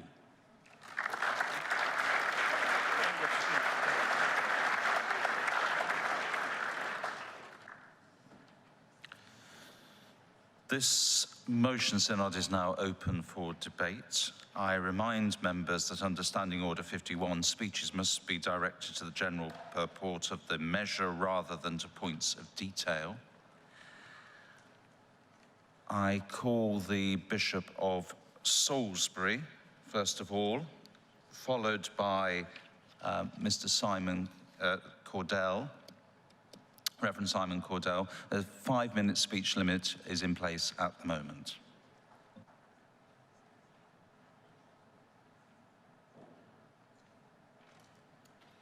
Nicholas Holton, 36. Thank you very much for calling me early in this debate, Chair. This item's come to Synod with high hopes and expectations. You've heard the support that has followed the Commission's report. I'm really touched that Bishop Tim came to sit with me through this debate. We're functioning together on this, and he has responded as Bishop of Winchester very positively to the Commission's report, because he too sees the need for the churches in the islands to have a fresh start and to flourish within the Diocese of Salisbury. And let's be clear, this isn't a case of choosing your own bishop. To be honest, I think if the Channel Islands were able to do that, they wouldn't have chosen me. It's about how you belong to be part of the Church of England. It's about the building up of the body of Christ. Since the publication of the report, we've begun to build that relationship. The deans have visited Salisbury and will be coming again soon. Our diocesan secretary, who's in the gallery, and I visited the Channel Islands of Guernsey and Jersey on the Feast of the Epiphany and the day after. Not 3, but 2, not necessarily wise men. There were an astonishing number of informal relationships with the Diocese of Salisbury, and actually particularly through Sarum College, which has been mentioned. Everyone spoke with thanksgiving for the historic relationship with the Diocese of Winchester, but it is clear at this stage there is no going back. They were warmly grateful for the transitional care provided by Canterbury, and particularly by Bishop Trevor Wilmot, the former Bishop of Dover. But these were always transitional arrangements. We met a deep longing to arrive in a formal, settled way of belonging within the Church of England. We've begun to draft a memorandum of understanding and to work through all 7 recommendations of the Commission's report. As was mentioned by Lord Charters, there was no episcopal visit to the Channel Islands for confirmation between the Reformation and until 1818. In 1818, the 77-year-old Bishop of Winchester being infirm, a visit for confirmation was undertaken by the then 70-year-old Bishop Fisher of Salisbury, who sailed from Weymouth with his family and confirmed 4,000 in Jersey, 2,400 on Guernsey, and visited Alderney and Sark, where he confirmed others. The intention was to confirm only the adolescents, but the parents were so moved that they too wanted to be confirmed. Well, I very much look forward to my first episcopal visit to the diocese, to the Channel Islands. The Commission's made a proposal which has been welcomed locally. There's now a desire for the islands to become part of the Diocese of Salisbury, and there is a desire on the part of the Diocese of Salisbury for that to happen. It's about how they're part of the Church of England, how they belong to the body of Christ, and I strongly support and welcome this proposal.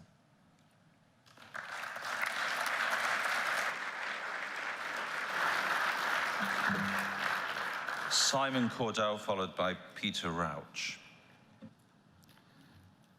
Simon Cordell, Hereford 127, pro-prolocutor and member of the Business Committee, but here in a personal capacity. Last month, I had the privilege of attending the confirmation of election of our new Bishop of Hereford. It was a quaint service at which Archbishop Justin spoke movingly and personally in his charge to his colleague. He talked, not unlike today, about the monster that can creep up on people as they inhabit the office and indeed status of the bishop. And it creeps up quietly until the office suddenly overwhelms the identity of the person in Christ. And he reminded us that it is that from which we have our very essence. That monster has many guises. And in the measure before us, I really fear, and I'm sorry to be a party pooper, that I think we may have one of them.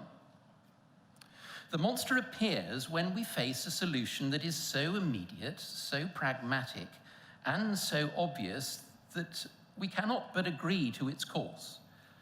But then we wake up the next morning and discover that we have sold our souls, abandoned key principles which underpin our faith, our theology, and our ecclesiology. This measure, so reasonable in its content, so welcomed, I'm afraid, seems to represent bad theology, bad ecclesiology, and I fear be administratively detrimental to boot. And I'll deal briefly with each in turn. It's bad theology because in its genesis, as the report says, there is a painful dispute between the island deaneries and their bishop, a dispute leading to great pain. An incumbent from whom I corresponded describes the sense of exile resulting, but a dispute is not a good place to propose a measure. That should be about facilitated resolution, however hard, and a real striving from the gospel of Christ to be allowed to do its work. Recall that passage from Philippians, Paul pleading with Euodia and Syntyche to agree with each other in the Lord and inviting the church to come around them in doing so. Are we saying the gospel is inadequate in this case, that Christ cannot reach in? The report suggests that there are those who seek reconciliation, and from what I've heard, that is true. And there is indeed a continuing and evident affection for the Diocese of Winchester. Secondly, to pass those deaneries to another diocese without this resolution is in danger of kicking a can down the road. What happens when a future Bishop of Salisbury, or indeed this one, is faced by an unpopular course of action? The precedent might suggest another dispute, another exile, another soul-searching move. Where to now? Exeter? This measure causes a wound to our theology of reconciliation. Secondly, it's terrible ecclesiology. G.S. Miss 1241 makes it plain again that this unfortunate matter has a personal ring to it. The measure lamentably confuses the person and office of the bishop, and the precedent set will have appalling consequences at this time when the church has other contentious issues before us. What happens in other ways. For example, if the Welsh parishes in Hereford fall out with our new bishop, or the deanery of Berwick upon Tweed falls out with Bishop Christine, do we wring our hands and pack them off to another diocese or province? For all the islands' different legal and national status must be acknowledged. They were deliberately made part of the Church of England, and of course in 1569 the Bishop of Winchester lived mostly in London, south of the river, and conveniently close to the root of power in case of difficulty in troubled times, to enforce royal writ if needed. To pass this measure will be to acknowledge that in case of dispute with a particular bishop, it's possible to choose another. Of course, local and ad hoc arrangements for easier church management have happened over the years, but this permanent transfer confuses the person in the office of the bishop, which contradicts our canons and those of the wider church from Nicaea onwards. Thirdly, it is administratively difficult. The report makes a suggestion about the future relationship of dean and bishop. It's good to know that that negotiation is going on, but would it not be better to have that in the measure now? Measures cost money, and it would demonstrate the support of the church, whole church, around that solution. As it stands, to me, this measure sadly represents poor theology, worse ecclesiology, and is therefore infelicitous. The Archbishop talked earlier about the faces of the lion. I believe one, sadly, can be found in this measure, and there must be a better way. Regrettably, party pooper that I sound at this moment, I will be opposing it.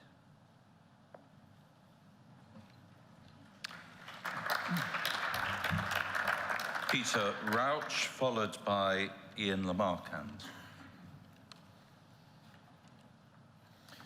Chair, thank you for calling me. Peter Rauch, Winchester 234.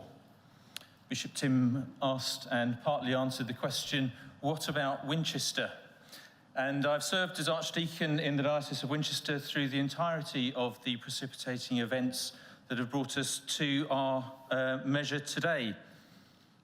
And I speak on behalf of the representatives and Diocese of Winchester, equally humbled and honoured to do so.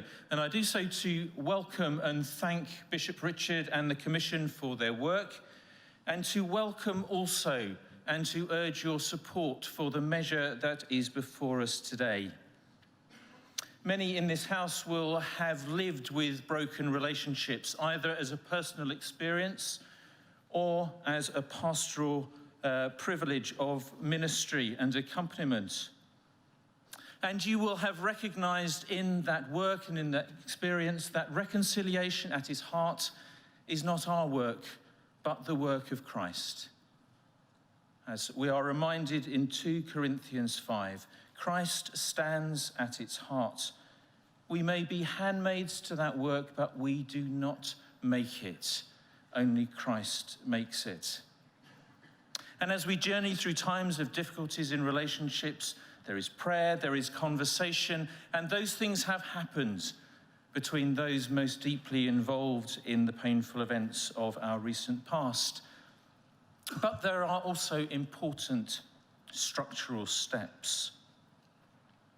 Steps that reposition people and places so that encounters that have been difficult in the past may be reapproached, and people may re-encounter each other and re-find each other in new ways, and relationships may be refreshed.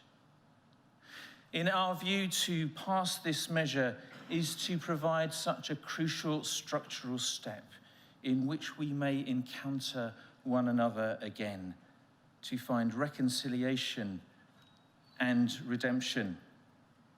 So we would encourage you to see in this measure not a denial of reconciliation, but rather a constructive step on the journey of reconciliation, an invitation and a willingness on our part to work with and under Christ. We thank and offer our love and prayers to our friends in the Channel Islands, and our thanks to our friends in Salisbury. And with a whole heart, we commend this measure to Synod. Thank you.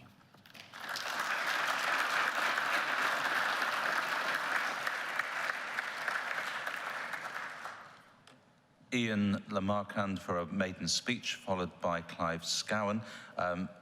Clive, I'll be reducing it to 3 minutes from when you speak. Thank you. Ian Lamarcand, 429 from Jersey in the Channel Islands. Chair, thank you for calling me to speak on a matter that's very close to my heart. And thank you for almost pronouncing my name correctly. I know how difficult it is. I'm a former judge and a former Deputy Chief Minister in Jersey, for which you can read Deputy Prime Minister. And so I think I'm well qualified to speak in relation to Jersey matters. I feel very thankful. Today, I want to thank a lot of people for where we've got to here. I want to firstly thank past bishops and the Diocese of Winchester for their support for over almost 500 years. And indeed Canterbury, the Archbishop of Canterbury, the Diocese of Canterbury, and particularly the former Bishop of Dover, as has been mentioned before, for seeing us through a difficult period. And I want to thank the members of the Commission. I think they produced a tremendous report, and it was wonderful to hear their chairman speaking today. I can't bring myself to pronounce his name in the anglicised way, so I'll call him former Bishop Chartres. And thank you also to the Business Committee for bringing this matter on so quickly and trying to take it through all the stages so rapidly. I would confirm that the Jersey Deanery Synod, of which I'm a member, voted unanimously in favour of the move to Salisbury. And the truth is that we are looking forward with confidence to a new relationship within the fellowship of the Church of England. However, to understand Jersey, you need to know that we're not part of the United Kingdom. We are different. If I use a French phrase, vive la différence. We have, as has been said, our own parliament, our own laws, even our own canon law. That's important to understand, because although there is a route for bringing measures from the synod into our legislation, it is actually better to do it through amendments to our canon law. It's a more effective and more efficient way. And we've had our own canon law and our own institutions.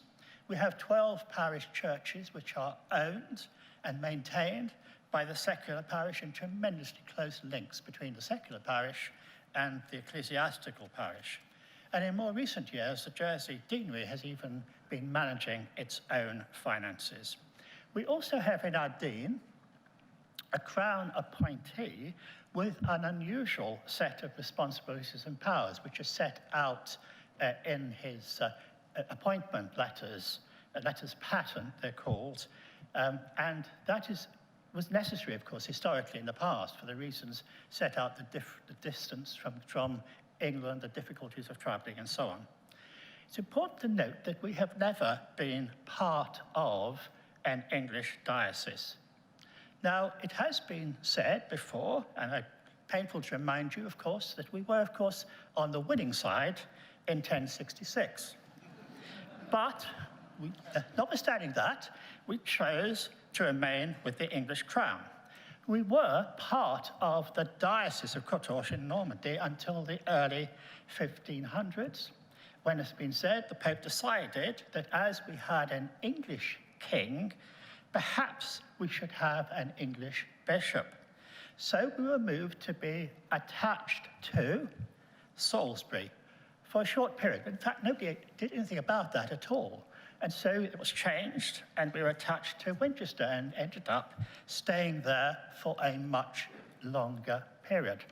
Now, why are we attached to rather than part of a diocese? Well, the reasons are not just historical, the reasons are legal. We have a different legal structure, different laws apply, and the bishop, whoever he may be, when he is in Jersey, is subject to the law of Jersey and not to English law. Well, I must hasten because the colour is changing very rapidly. Jersey people are friendly and welcoming by nature, but we are independently minded and have fiercely defended our institutions and our constitutional position for more than 800 years. However, we are also a multinational and multiracial diverse, modern society with strong international links and a strong record of financial support for poorer countries.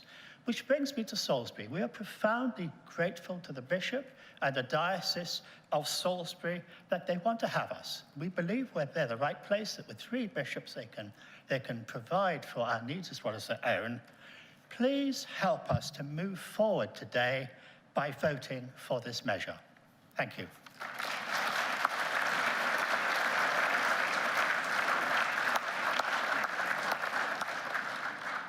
Clive Scown, followed by Alison Coulter. It's now a 3-minute speech limit. Thank you, Chair. Scowen, London 358. I want to support Prebendary Cordell's opposition to this measure as it stands, and to plead that we should not institutionalise division and relational breakdown, as this will inevitably be seen to do. I'd like us to consider what it will say to our nation and indeed to the rest of the Church of England if we do. God has commissioned us as ambassadors for Christ, entrusting to us the ministry of reconciliation. The gospel message which has been entrusted to us is that all people can be reconciled to God through faith in the Lord Jesus and his death on the cross. Reconciliation to God places us in Christ as brothers and sisters. Paul tells the Ephesians that Christ is our peace, who by the cross has broken down the dividing wall of hostility between Jews and Gentiles, one of the greatest hostilities of his day. He tells the Galatians that there is neither Jew nor Greek, slave nor free, male nor female. All those divisions and hostilities are broken down, and all who trust in Christ are made one in him. But if we go down the road which this legislation would enable, we will be saying loud and clear, or at least we will be heard to be saying loud and clear, that there are limits to the efficacy of the gospel. Yes, Jews and Gentiles, slave and free, men and women, all can be fully reconciled. But the Channel Islands and the Diocese of Winchester? No, that's too difficult. The gospel of reconciliation doesn't stretch that far. Is that really what we want to communicate to our nation? Should we not rather confess our faith that there are no limits to the reconciling power of Christ? No situation, however difficult and painful, that he cannot transform and where he can break down the deepest divisions between people. And what precedent does it set for the church? Prebendary Cordell's already touched on this, but just imagine hypothetically a deanery or even a parish at the eastern edge of the Diocese of Salisbury who find themselves in serious dispute with their bishop or with the diocese over any matter, really. Having set this precedent for the Channel Islands deaneries, why should that deanery or parish not demand that they too be allowed to secede, in this case from Salisbury, and join Winchester? Is that really a precedent we want to set in the times in which we live? I recognize that not going down the route of this legislation is messy and it will take time. But I believe that we need to resolve to trust that by God's grace, full reconciliation between the Channel Island deaneries and Winchester will be achieved. And that is the way in which we should proceed. Thank you. Alison Coulter, followed by Anne Foreman. Alison Coulter, Winchester 425. I stand not just as a General Synod member for Winchester, but also as lay chair of Winchester Diocesan Synod. And in that capacity, I want to express my own very deep personal sadness for the breakdown in our relationship and regret that we've not found a way to be reconciled. I've no intention of rehearsing the painful situation which has led us to this point. I think it's now the time to move forward. I've prayed over the past 6 years for reconciliation and healing, but I am now accepting, somewhat reluctantly, the recommendation from the Commission that there is no way back and that this new relationship with Salisbury offers a positive way forward, as Bishop Tim has expressed. I have great sympathy for Prebendary Cordell and Mr. Scowen's points, but I think we need to be pragmatic for the sake of mission. We have a limited amount of energy and resource, each of us, and now is the moment to look outwards for the sake of the gospel rather than inwards. But I do wish that we could be reconciled. And when I went to the Commission, I did ask the representatives from the islands, was there anything I could do to help bring reconciliation? And I was told that there was not. But if we are to be the church, the body of Christ that Archbishop Justin spoke of, then we do need to be reconciled. And it's that reconciliation that I would like to ask for, please. Not that we would become one diocese again, but that we would find a moment to express our sadness, to share forgiveness, and to pray together in a formal way in order that the Channel Islands might move on well to the relationship with Salisbury. So my friends in the Channel Islands, I want to take this opportunity to wish you well. The Bishop of Basingstoke preached yesterday on 1 Thessalonians 5. Therefore, encourage one another and build one another up. And that is what I think we need to do here. So my prayer is that your relationship with Salisbury would be life-giving to both you and Salisbury. I pray that you would be filled with hope and that the church on the islands would flourish and grow, and that you would know afresh the joy of the Lord and the power of the Spirit. So may God bless you in this new phase of your life, and I very much hope that we will find a way to continue to be friends in Christ and to build his kingdom together as part of the Church of England. Thank you.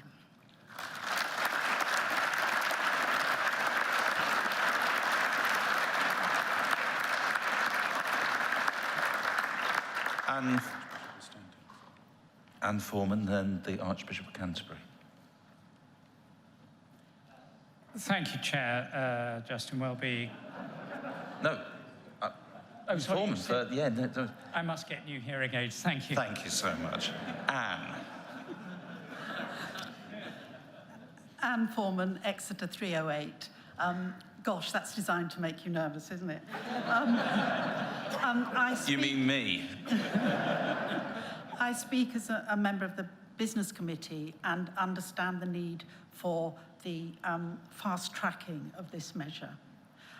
I want to say what a joy it was to hear Lord Charters. He talked about the measure as being a modest but significant solution, and Bishop Tim talked about having high hopes and expectations. And I fully support having high hopes. I fully support having a fresh start. But I just want to urge the Synod to pay attention to what Clive Scowen and Simon have said, though I would not go as far as them. I'm aware, how could you not be, if anyone who's read GS MISC 1241, how could you not be aware of the huge amount of work that has gone into trying to effect a reconciliation? But I just want you to consider how it appears to the person in the pew, the person who nearly, 17 years ago, I stood for Synod for Guildford Diocese then, with the firm commitment to having the needs of parishes always in mind.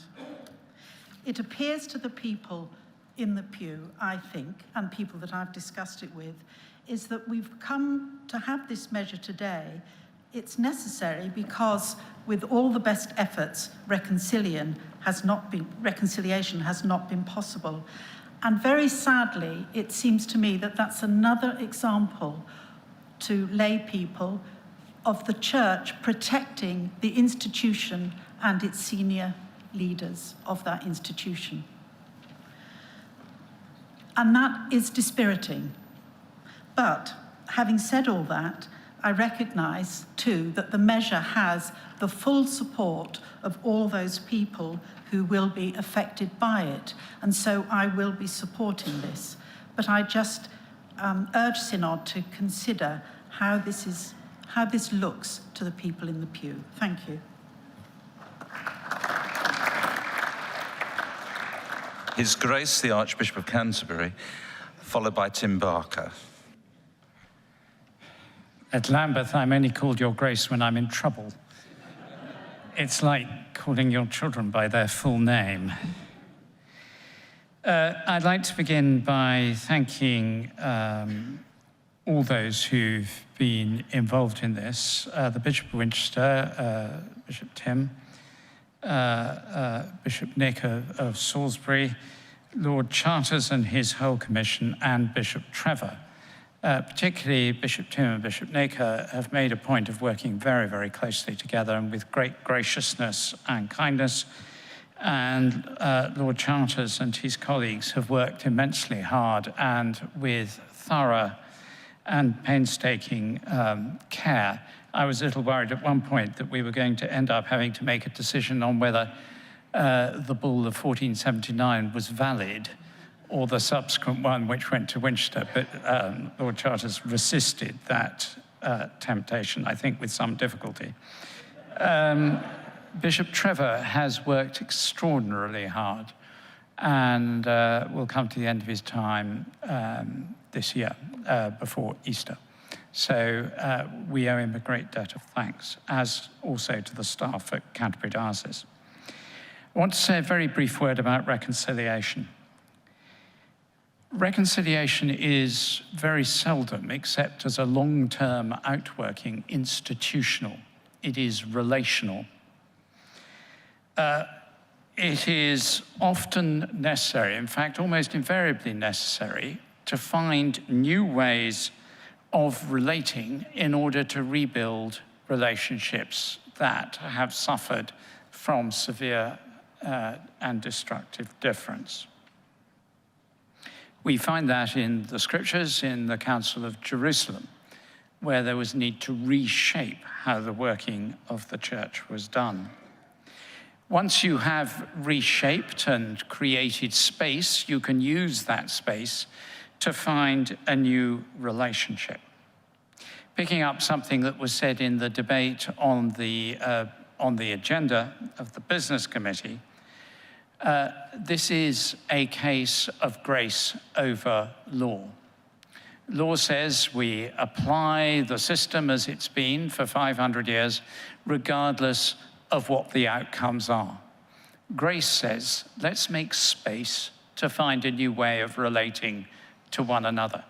So I would say to Klaus Going and Simon Cordell, whose views I listen to with great attention and much respect, that with great respect, I differ with them. I think this is, in fact, the very sign of reconciliation, not a sign of an impossibility of reconciliation. I think it's a way of saying, we can do this. We just need to do it in a different way.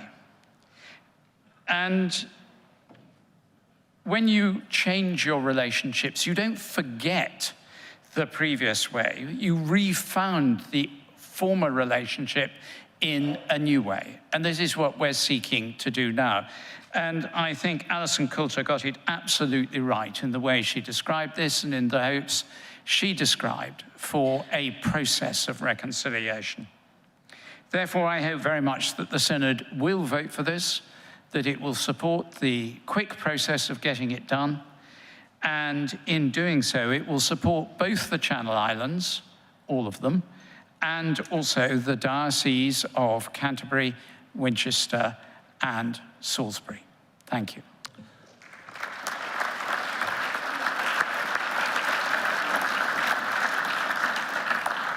Tim Barker, and then after Tim, I'm going to test your mind about a closure on this debate. Tim. Tim Barker, Dean of Guernsey, 236. I think I probably have a declaration of interest to make.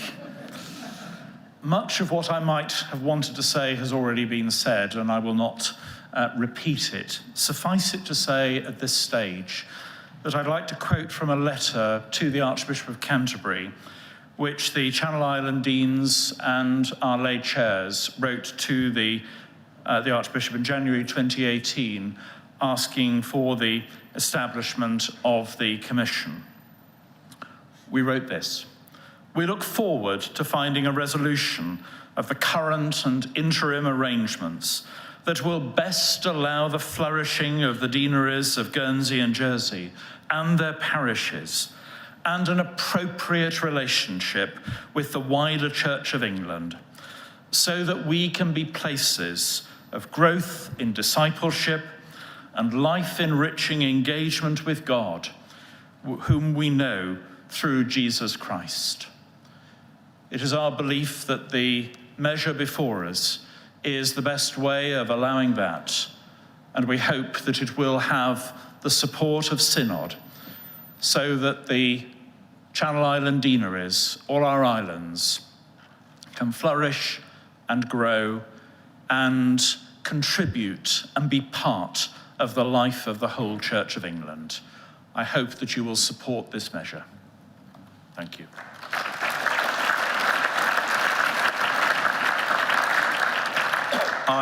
I now wish to test the mind of the Synod on whether item 502 has been sufficiently debated. I therefore put the motion for closure on item 502. Those in favour of the motion for closure on item 502, please show. Thank you. Those against the motion for closure, please show. That is clearly carried.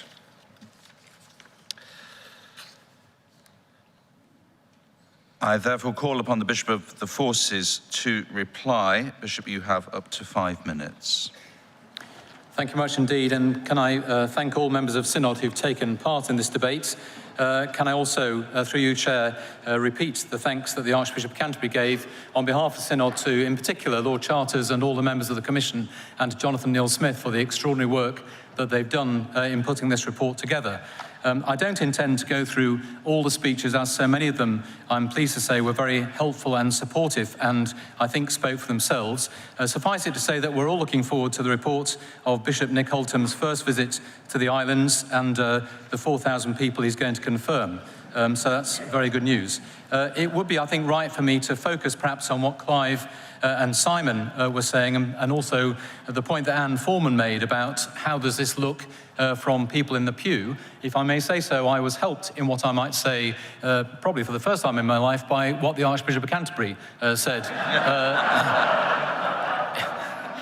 in his speech. We quite like each other, really. But I was going to make a similar point in that it would seem to me that what's going on here is actually an example of how reconciliation does work for most of us, and I speak obviously only for myself, in terms of thinking about families and friendships. And in that sense, obviously, I was thinking of that friendship I used to have with the Archbishop of Canterbury. That reconciliation is not a one-off event, it's a process. And it seems to me that actually what we're doing here today is something really significant. And if I may say something, he says, about to be patronising. If I may say something, not in a patronising way, but it did just take me back, listening to some of the speeches being made, to the time when I was a Darson bishop in that wonderful county and nation of Cornwall. Because when you have to talk to parishes and deaneries about parish share, it can sometimes sound to you as if people are talking about being members of different churches. And I do remind you that we are sitting here today as one General Synod of the Church of England, and in front of me I see, as Nick himself said, Nick and Tim sitting next to each other. So the measure we're passing today will not somehow take the Channel Islands right away from the Diocese of Winchester. They'll still have to deal with the Diocese of Winchester. They'll still have to relate with the Diocese of Winchester, as we all have to do here in this diocese. When Simon was speaking, I don't see this as being bad theology at all. Bad theology, I feel, is imposing something that is not appropriate on people. Good theology is listening to what's being said, working with, and certainly not, as Clive was suggesting, somehow giving in and saying that's the end of it. Of course, we want to work to reconciliation. Let's be honest, gentlemen and ladies of Synod today, we recognise that beneath all this were some very painful things that did go wrong. But we also recognise, as the Commission says, that we need to make some changes. And some of those changes need to be made in the Channel Islands, which we've heard several times. I won't try and pronounce the name of the gentleman who made that really good maiden speech. I'm from Yorkshire, I'm not allowed to speak French. But he made the point that the Channel Islands are different jurisdictions. And therefore, I believe one of the things that we're doing through this measure is allowing the Channel Islands to make some of the changes we know they need to make, and then to allow the reconciliation process to continue.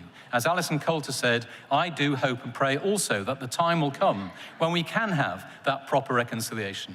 But members of Synod, I believe firmly and strongly that if we can pass this measure, then that will allow this process to continue. You are not somehow saying that we're not into reconciliation, we don't believe in it. You are saying that we do believe in reconciliation. You are noting with sadness what went wrong in the past. We are not pushing it under any carpet. We are recognizing that things have gone wrong and saying that through this measure, we hope and pray under God, we find a different structural way forward to allow that reconciliation to continue.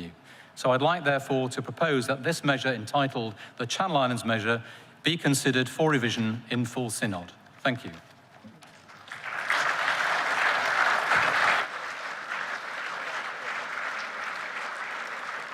Thank you. So I now put item 502, that the measure entitled Channel Islands Measure be considered for revision in full Synod, to the vote. All those in favour, please show. Thank you.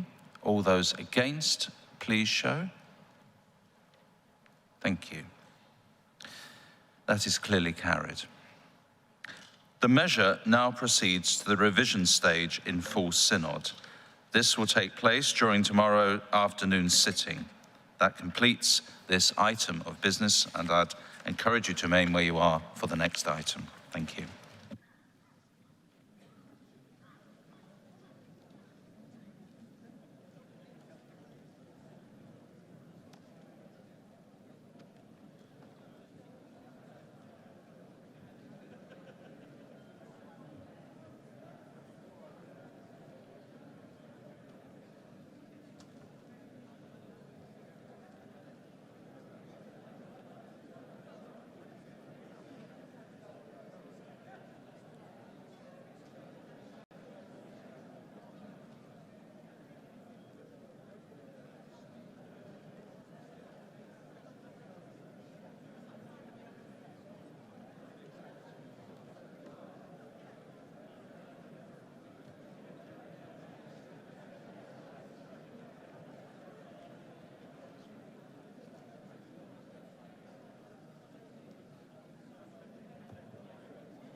This is item 505, the Clergy Covenant for the Wellbeing Act of Synod. The Clergy Covenant for Wellbeing Act of Synod, sorry. Members will need the paper from the Clergy Wellbeing Working Group, which is GS 2153.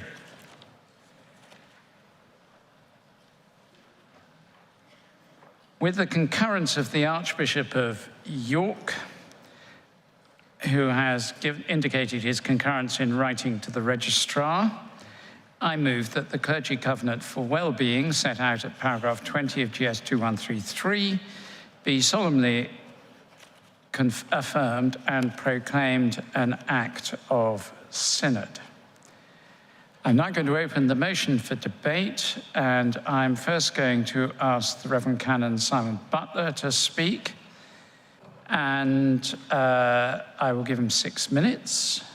And at the end, I will ask Jacqueline Stamper to speak, as they are the chair and vice chair of the Clergy Wellbeing Working Group.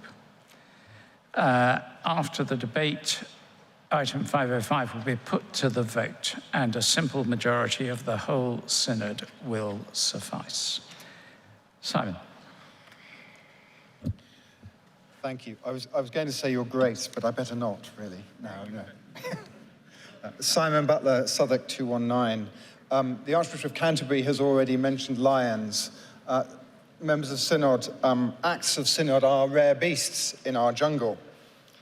Since joining in 2005, there has been one, and the previous one to that was the well-known Act of Synod of 1993. The use of this rare device occurred to me at an early stage of the development of our work on clergy care and well-being, because I've seen too many reports get lost deep in the jungle as soon as they have been debated in this synod. I was determined to do what I could to ensure that the vital work that we began in July of promoting clergy care and well-being, something which has to be the corollary of renewal and reform, of safeguarding, and the many other aspects of our ministry and mission, that all of this was embedded in our common life. What the working group through the Archbishops of Canterbury and York are asking you to do today is to express the current mind of the Church about clergy care and well-being. We're not asking you to create a huge program of work. We're not asking you, as GS 2153 makes crystal clear, to create a legal precedent that will creep up and bite the bishops like the aforementioned lion. And we're certainly not asking you to provide a blueprint for how every ordained minister should care for themselves, or how each congregation or diocese should care for its clergy. We're asking you to say to the whole Church of England, from the tiniest parish in the country to Lambeth, Bishopthorpe and Church House, that it is vital to have in mind the care and well-being of the clergy in the way we go about doing and being church. And for that, we believe an Act of Synod is the perfect vehicle. So what happens next? If the Act is proclaimed and affirmed today, it will, in due course, be proclaimed in every diocesan synod. And here are some hopes of mine that might flow from this. I hope that the simple and attractive resources we are about to make available based on the text that you have in GS MISC 1246 will provide a basis upon which every congregation, chaplaincy and clergy person can reflect on and speak to one another of their own needs and approach to clergy care and well-being. I hope that many dioceses will take the opportunity, if they haven't done already, to promote the use of these resources and the covenant by the clergy and people of those dioceses. I hope that many of the diocesan synods which proclaim the Act will use the opportunity to have a debate on the issues we have brought to this synod and which affect their local clergy. I hope that as we embark or continue on the many national programs of work, of diocesan strategies and of local mission action plans, that the covenant will encourage us all to think about how these vital things impact upon the clergy and the resources they need to do what they are asked to do. And I hope that the next synod will return to these matters in years I think we all know are going to be challenging for the whole Church for many reasons, with a sense that our clergy are better equipped and trained to care for themselves. Congregations and parishes are more aware of the pressures on clergy and what they can do to help.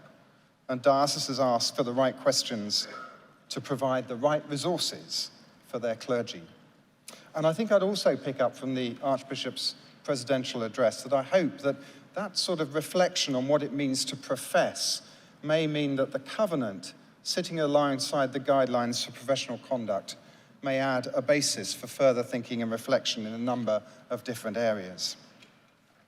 Writing on the Via Media website a couple of days ago, the Dean of Chelmsford asked a question: is all well with the clergy well-being covenant? In the main article, he seemed to be arguing that the covenant seems to be for an organization that doesn't exist. A covenant, he said, isn't the sort of thing that is appropriate for the sort of thing that a church is. He asked, who is the covenant between? and he argued that the church is not an organisation but a relational culture. Well, all well and good. I agree with Dean Henshaw that the church is a relational culture, but it is also, to use a Pauline image, a relational body. The metaphor of the body implies structure and differentiation of role, and therefore, as in any living thing, systems of regulation, control, and support. And as such, what we're proposing this synod does today in making an act of synod is to make clear and unequivocal in the mind of the church on a simple statement of commitment to one another, in our different roles, in our ministries and responsibilities. From such a statement, we believe that the potential for much good can come and much good fruit can emerge. Lastly, I just want to pay tribute to the working group who have proved such wonderful colleagues in this work over 2.5 years. In particular, I want to thank the lay members of this group. This, as we have said before, is not special pleading for the clergy. It's a plea for care for people with a particular shape to their caring. There's much to do for the health of the whole body in pastoral care and well-being that can be done, as Archbishop Justin said in his presidential address a few minutes ago. For your time, friends, and the encouragements and support you've been and will continue to give to your clergy, deacons, priests, and bishops, we owe you a huge debt of thanks and the promise of our service to the whole body in the years to come. Thank you.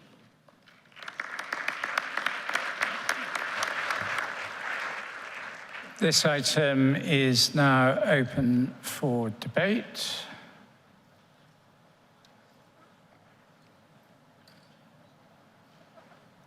Bishop Pete and Lisa Batty, please. Followed by the Bishop of London. 5 minutes. Pete Broadbent, Bishop of Willesden, Southern Suffragans, number 46.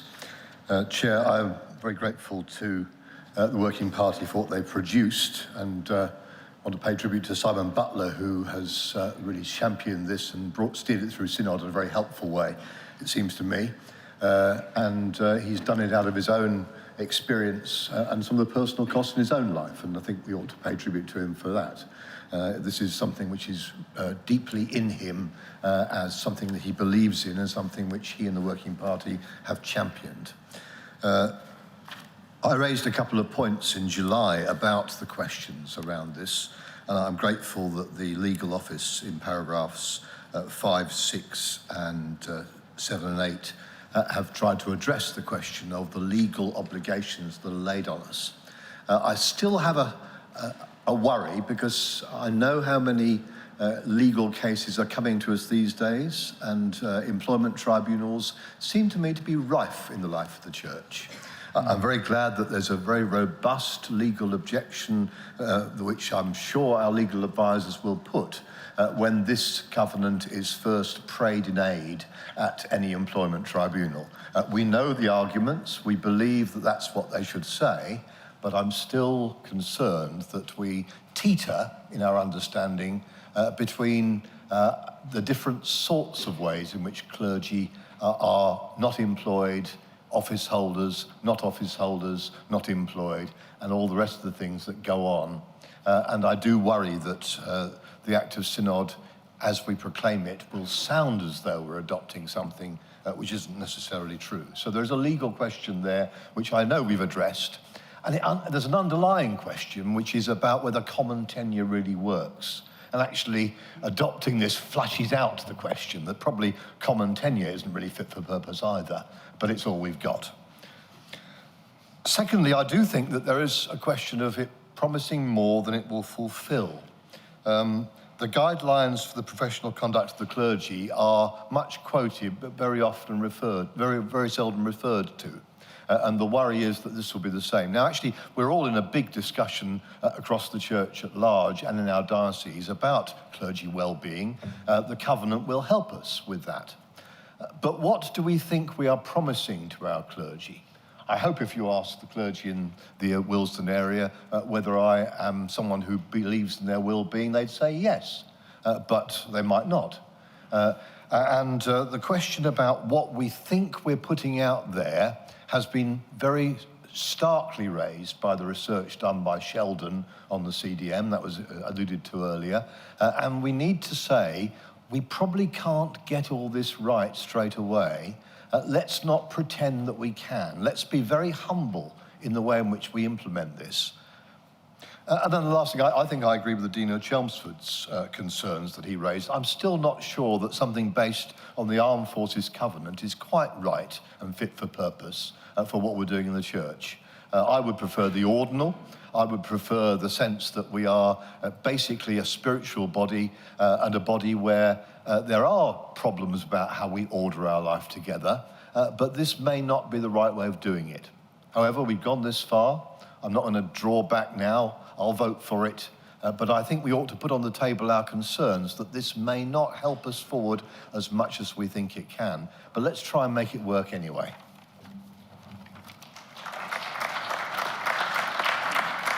Lisa Batty, and then the Bishop of London, and April. April, it is you. Thank you. Lisa Batty, Manchester 169. As a member of the working group, I read every single submission. I'm not saying that to say how great I am, but by Jove, the things that jumped out at me were those submissions where the clergy person concerned had, quote, suffered under the CDM measure. And so all I want in particular to honour one person who asked me to plead with General Synod to ask for a complete review and not a tinkering around the edges in the ongoing review of CDM, that this, if passed, the principles in this measure, in this Act of Synod, will immediately be applied to that review of CDM. It has caused a great deal of suffering, and those of us who have not been in the process perhaps do not realise this. So thank you for letting me share that, and thanks for calling me. Thank you, Bishop Sarah and April, and then Elizabeth Paver. 003 London. Can I also thank all those that put time into this piece of work? It's well overdue, and I certainly take seriously the well-being of the clergy under my oversight, and I also know I don't get it right. So anything that helps us in that direction is important. And in a sense, I want to reiterate Bishop Pete's comments, but maybe coming from a slightly different angle.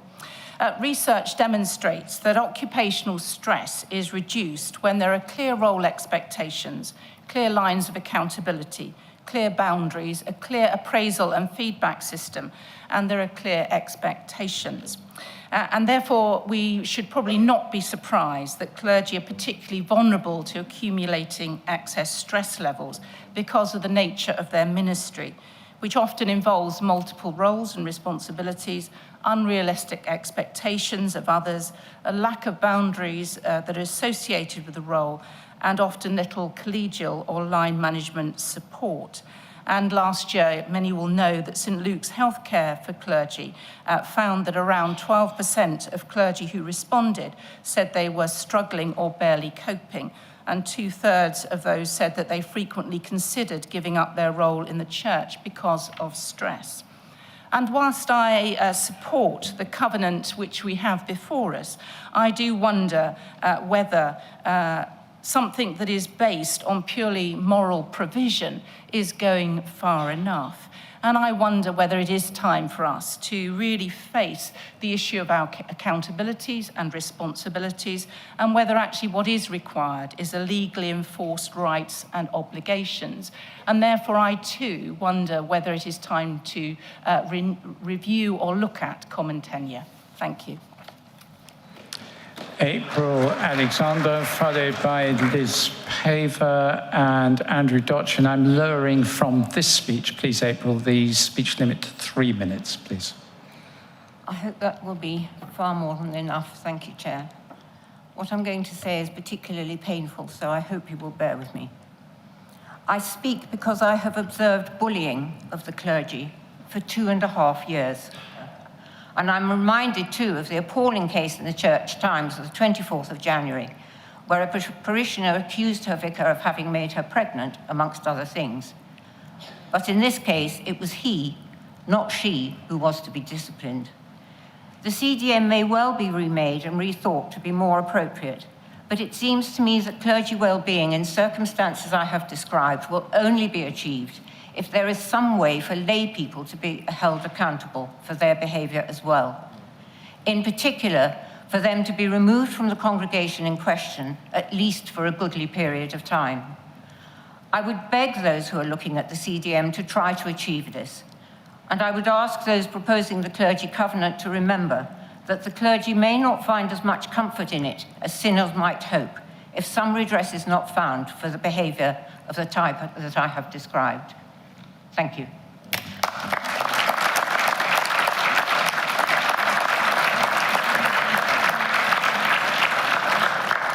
Liz Paver, and then Andrew Dochin, and then I will probably be seeking to bring this discussion to a close. Thank you, Chair. May I add my thanks to those who have contributed to this long overdue piece of work and welcome the fact that we have reached the point of proclaiming it as an act of synod. As someone who was actually in this chamber for the last 2 acts of synod, I do see it as a tool that this synod can use and make its own decisions. I'm particularly grateful that throughout the work, the needs of and pastoral care of clergy households have been recognised. At a recent deanery synod, a conversation with a clergy widow whose husband had died in service greatly troubled me. She spoke to me movingly of the hurt she felt that the lack of pastoral care from her diocese through the senior staff and clergy had left her feeling cast aside and worthless after she'd worked alongside her husband for many years in their mission and ministry for the church. As we consider at diocesan and parochial church council level all the questions and suggestions in the document and reflect on the actions that are asked, please take some time to consider our response to spouses and partners who are bereaved. Let us look forward to working through this document. I feel sure that it will give many in our congregations real food for thoughts. A wholehearted support I give to this motion to make this an act of synod.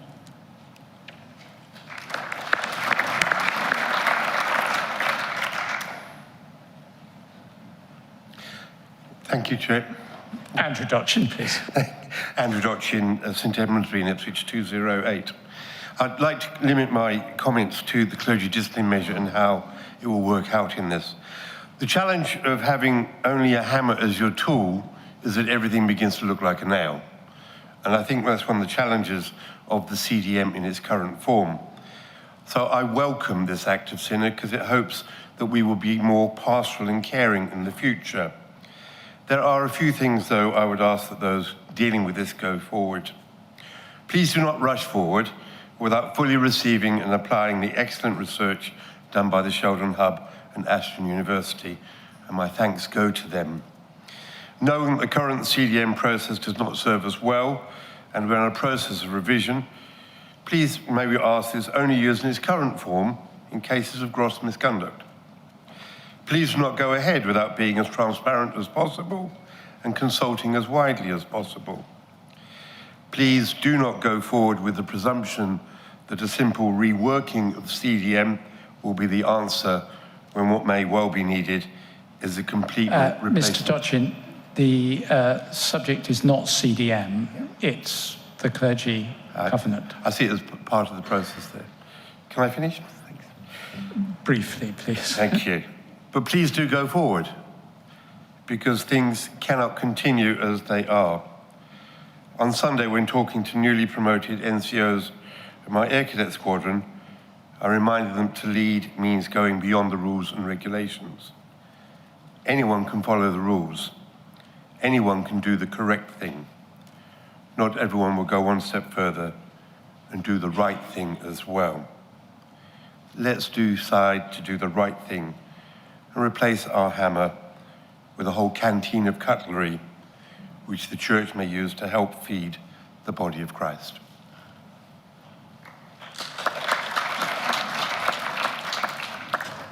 I'm conscious we have questions coming up in this time business at 5:30. I wish to test the mind of the Synod on whether item 505 has been sufficiently debated. I therefore put the motion for closure on item 505. Those in favour of the motion of closure, please show. Thank you. Those against, please show. That is clearly carried.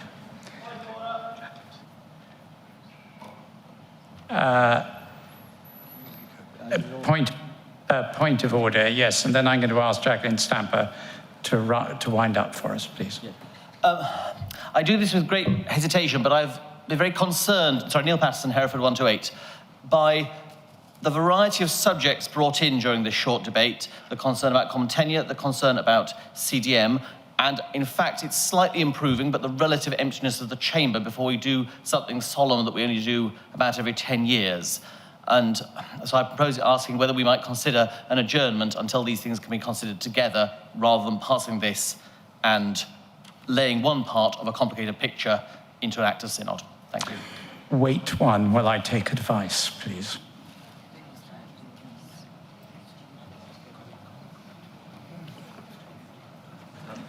Are you moving the adjournment?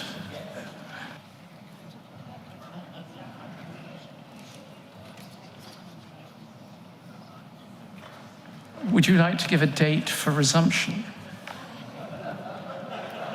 Or would you like to just say,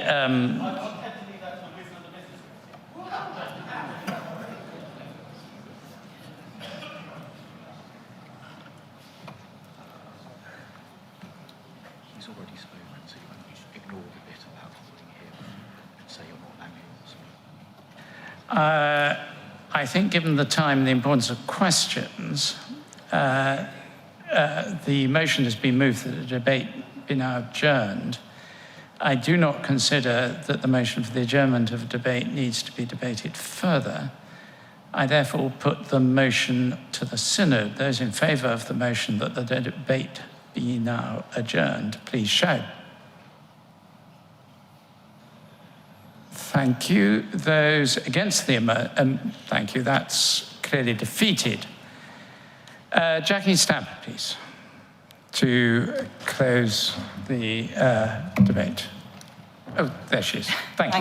Thank you. Jacqueline Stamper, Blackburn 257. Thank you very much, everybody, for your contributions to this debate. A number of the issues raised are well above my pay grade, I can tell you. I hope that we are going to be moving forward on this, as it is, I believe, part of our shared discipleship. Bishop Pete, thank you for raising some of the questions that I thought you might be going to raise. Indeed, there are issues there that we were very much working from the guidelines, from the ordinal. And I don't believe that, although I can remember that when we initially discussed the idea of a covenant for clergy well-being, that the Armed Forces Covenant was mentioned. In our deliberations in the working group, that really was never a consideration. We recognised that this is a completely different body with completely different kinds of relationships, and it was not appropriate to follow the military covenant, as if you read it, you'll discover. Lisa, thank you very much for raising the points about CDM, but this is a much, much bigger issue. But I do sincerely hope that if the spirit of this act of synod is upheld in our parishes, in all environments, then I sincerely hope there will be fewer CDMs, because we shall be moving to a much more relational culture improving the relational culture that the Dean of Chelmsford was talking about. Thank you to Bishop Sarah. Yes, one of the things that we were particularly concerned about in the working group was ways of creating realistic expectations on clergy, looking at things like role descriptions, person specs, and parish profiles when appointing, and also at inductions and institutions, making it clear that this was a partnership and that there was a realistic expectation. We were all doing this job together and not one person was expected to do the whole thing. April, that's an appalling personal story, both for her and for her rector. And I know there was concern in the Sheldon Hub discussion as the covenant was moving forward, a fear that it might encourage bullying of the clergy by parishioners. Again, I am hoping that by the kinds of conversations that the resources that are going to be coming out, some of which you already have in your pack, that those kinds of conversations will actually reduce that kind of bullying behaviour, because we will have a better relationship. We will have sat down together and talked about doing the discipleship that we all share.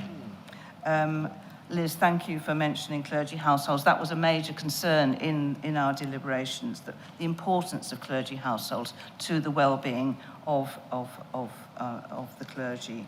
And again, I don't dare go further on the issue of CDM. In the paper, in GS MISC 1246, it talks about ordained ministry being about relationship, partnership, professionalism, and accountability. And I see this act of synod, as I sincerely hope it will be very shortly, that kind of relational culture is precisely what the Clergy Covenant is trying to encourage. Yes, it's carefully and costly work to nurture, but this is intended to be a key stage in that development, that being fully present, that being watching over. I asked a clergy colleague of mine in a meeting the other day what they would want to see out of the Clergy Covenant. And what they would want to see is actually with their senior clergy having time to sit down where people were indeed fully present. They were talking face to face as individual to individual, understanding their respective roles in the ministry of Christ. Thank you.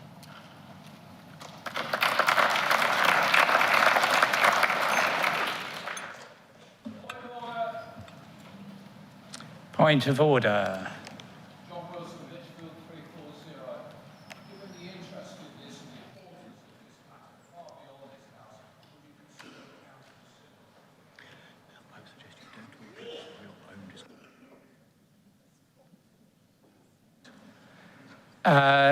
I will order it if I see 25 members indicating by standing or waving.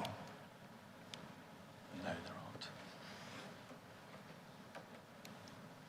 aren't. I don't see 25 members standing or waving. Therefore, I shall now put item 505 to the vote. Those in favour, please indicate. Those against, please indicate. That is clearly carried.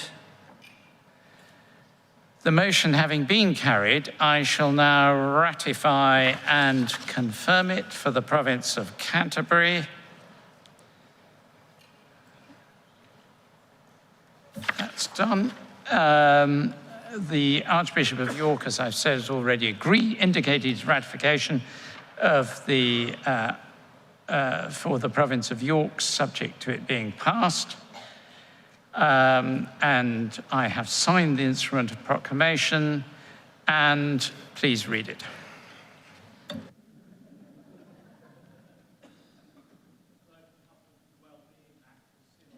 20, whereas the Archbishops, bishops, clergy and laity of the General Synod of the Church of England, assembled at their synod in Westminster, did on the 10th day of February in the year of our Lord 2020, solemnly affirm and proclaim as an act of synod the clergy covenant for well-being set out at paragraph 20 of GS 2133, being word for word annexed hereto. Now, therefore, we, Justin Portal, by divine providence, Archbishop of Canterbury, and John Tucker Mugabe Sentamu, by divine providence, Archbishop of York, do hereby ratify and confirm the said act of synod for our respective provinces, and do proclaim to each and every of our dioceses the clergy covenant for well-being as an act of synod, and do instruct the clerk to the General Synod to transmit a copy of the said act of synod to the secretary of each diocesan synod, requiring that it be formally proclaimed in the diocesan synod at the next session. Dated this 10th day of February in the year of our Lord 2020. Thank you, Alex. The casual informality of our language always shocks me. So the Act of Synod will now be sent to the diocesan synods, and that completes this bit of business.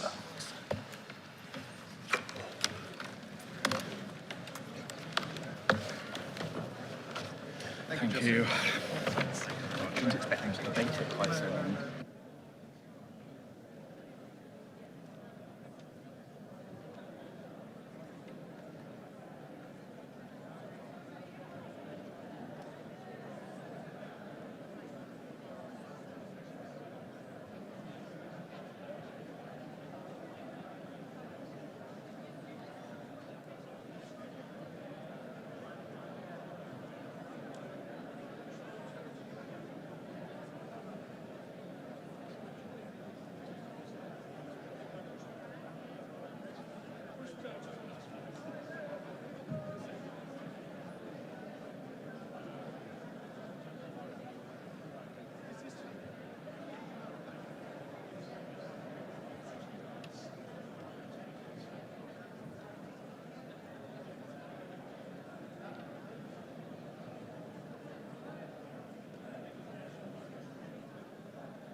Bell is really not very splendid.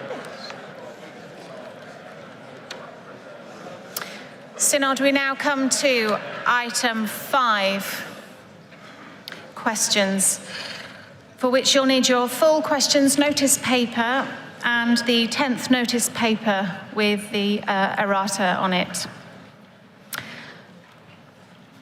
A year ago, a colleague sat here and informed Synod that we had met a record number of questions with 120, or a record for quite some time. Well, you'll be pleased to know you've outdone yourselves. And as a result, we've got 121 questions today. I would like to note that that therefore means that the Synod staff have also outdone themselves with huge amounts of work on our behalf. So thank you.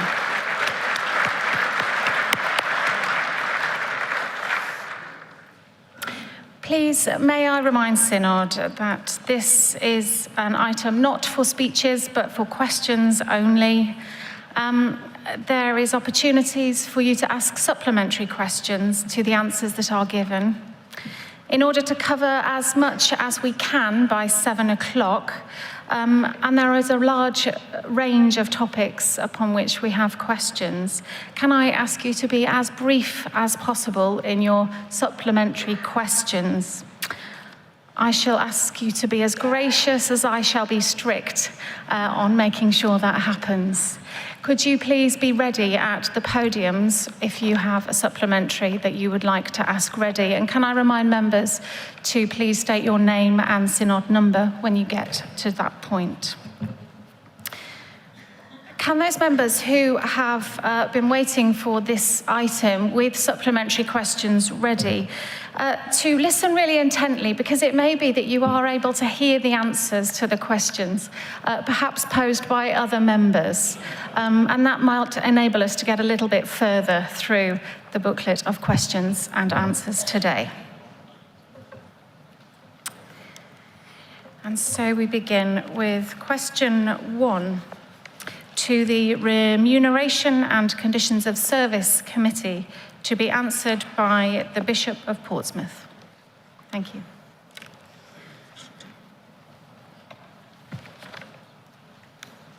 Questions 2 to 8 to the Mission and Public Affairs Council. Supplementary. Thank you. Mr. Greenwood, supplementary. Greenwood, Southwark 411. Thank you, Bishop, very much for your very helpful answer, and I look forward to the further work streams that the MPA are developing on religious freedom. May I also commend to you The Mayflower Pilgrims by Derek Wilson, and reflecting the fact that the actual boat, the Mayflower, sailed from Rotherhithe, which is part of the deanery which I represent, is I'm asking him to agree that it's worth attending a series of lectures being organised by the Rotherhithe and Bermondsey History Society, details of which are on their website.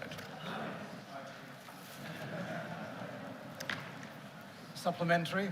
Supplementary. Alistair McHaffey, 69 Blackburn. Just in response to question 3, I'm grateful that we're on question 2. We haven't announced question 3. Any more supplementaries for question 2? Question 3. Do you want to know who I am? Mr. McAfee, you're first. Thank you. I'm grateful for the answer, but the sanctioning system as it stands continues to bring misery and despair into lives already being lived on the edge, on people with no financial savings or resources, and it really hits them hard. So my question is, as well as monitoring, is anything being done now or being planned for the future by church or government to make this system of sanctioning less draconian? Thank you for the question. The answer is the purpose of the monitoring is to make sure that we are placed to make the interventions at the appropriate time at a government level, through the Lord's spiritual particularly, but also MPAC's own government relation contexts. As you'll be aware, there is some rumour, expectation that there will be a reshuffle, and therefore where the representations will best be made will become clearer, probably by the end of the week. Supplementary, Mr. Margrave. Sam Margrave, Coventry 292. Thank you, Chair. More than 17,000 sick and disabled people have died while waiting for welfare benefits. In relation to sanctions, I just wondered how the MPA have considered this matter and responded to government. Thank you. I think my answer previously, we're continually in dialogue with government on that. The detailed specifics, Sam, I would have to come back to you on outside of this, if that's okay. Question 4. Supplementary. Supplementary, Ms. Josie Monroe. Josie Monroe, London Diocese 356. Thank you for the answer and for the examples of good work being done by London and Southwark. As the issue of serious youth violence, including knife crime, affect many more dioceses, will there be a follow-up report on the work that has been done so that we all might learn? Thank you for that. The answer is yes, we are currently working with a number of external agencies to produce training that will be of use to all 42 dioceses available, and certainly we will report back to Synod when that is clearer how that is moving forward. Questions 5 and 6 to be answered together by Mr. Sheard. Supplementary. Supplementary. Thank you for your helpful answer. Can you tell me how many dioceses have appointed a chaplain to Gypsy, Traveller and Roman people? No. I would very much like to be able to. It obviously is a matter for dioceses. We are talking to them on a regular basis, as you'll be aware, Churchill. But I know it is work in progress with many dioceses, so I can't give you a precise number.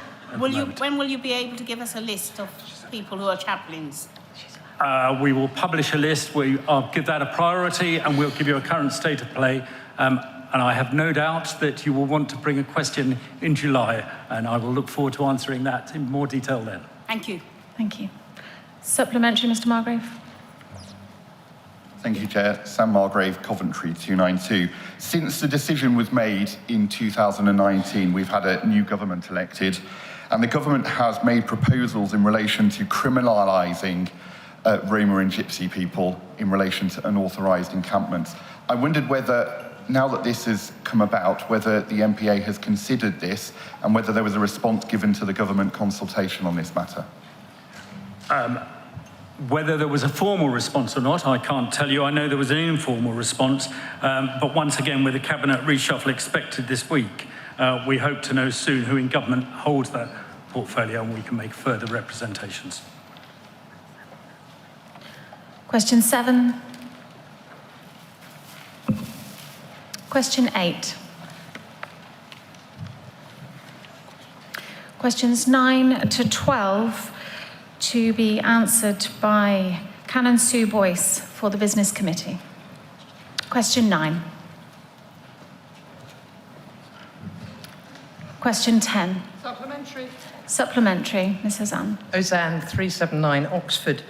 Would the chair of the Business Committee, noting the urgent need to rebuild trust, which I spoke of earlier, and the lack of any debate during this quinquennium on sexuality, convey to the President the strength of feeling regarding the need for a take-note debate in our July Synod? And could she clarify that, indeed, that the report is going to be available ahead of that July debate, please? Thank you. I'm sure the presidents have heard you, and I convey that to them. On the second point, I'm reliably informed that the material will be in the public domain before the July Synod. Thank you. Question 11. Supplementary.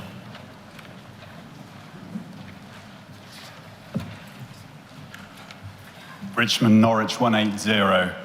Thank you for the answer. And unlike Growing Faith, there's no mention of commitment and no mention of attending to the voices of children and young people.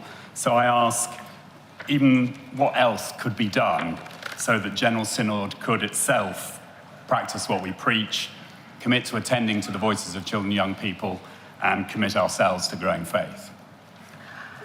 Dr. Richmond, I think it would be great if there were more growing faith champions in Synod calling us to account in the way that you have done in this question time. And I draw members' attention to all the ways in which they can get matters of concern to the floor of this House, as well as asking questions, namely by putting down private members' motions or by going back to their deanery and diocesan synods and bringing motions from those places.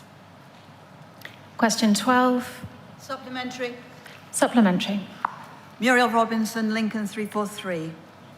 Thank you for your answer, and it was good to hear of the informal positive approaches which have been taken. However, given the importance of encouraging younger people to stand for General Synod, would the Business Committee consider whether a more proactive and well-publicised approach could be developed so that prospective members of General Synod are aware of the support available? Thank you very much. My experience of the last few days talking to Theo, the mother of baby Jediah, is actually that people's needs will be different, but I'm sure the Business Committee would like to be proactive in ensuring people who stand for Synod that if they come with children, we will do our absolute utmost to accommodate them. Something more formal would be something that we would all need to consider in terms of cost. That doesn't mean we can't do it, but it does mean that it might be slower, and of course that cost would go back to your diocese, and you may want to talk to your diocesan secretaries about it even before we think, because you could then feed back to us. Thank you. Thank you. Question 13 to the Faith and Order Commission, to be answered by the Bishop of Coventry.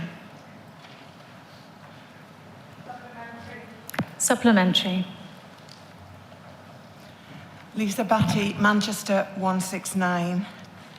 Thank you for the work done on this incredibly important Faith and Order Commission report. Thank you also for your response.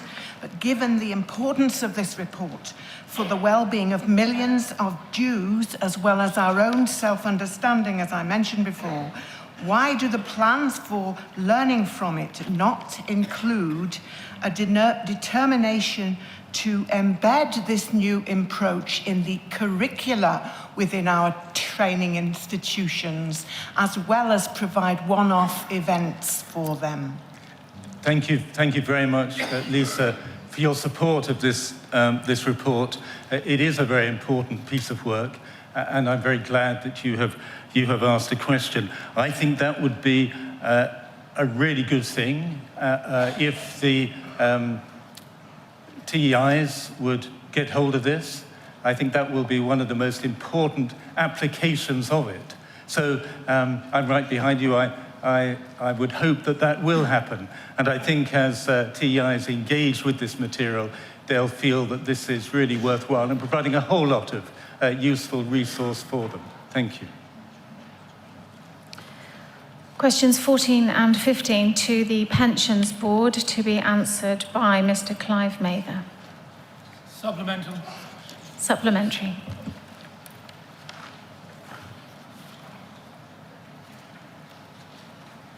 Jonathan Alderton Ford, 207 St Edmundsbury, Ipswich. Again, I don't wish to sound aggressive, but in the answer, is the person who has given this answer aware that there is anecdotal evidence that requests from the local authority and the health service are being ignored, and the reality of moving people often takes over 2 years before they get adequate facilities, and it takes them away from their care networks and friends and supporters, and also from a reasonable quality of NHS care in the new area is less than the one they've already got. Thank you. Yes. All circumstances are individual. I would love to pretend that we can imagine a policy which extends to everyone, and it doesn't. Some cases are routine, but many are quite exceptional because people's circumstances change with age and with their own events in life. What we strive to do is to help everyone as best we can. We honour and respect their situation. We seek to connect them with providers which can give them what they need. In some cases, we will offer to relocate. And if I look back at the work of our housing team in Church House, I'm simply staggered at how many examples there are of people's needs being met out of the ordinary into quite extraordinary situations. If there are individual circumstances which you know of which do not fit that, then please do let me know and we can connect on them. Thank you. Question 15. Further supplemental. Supplementary.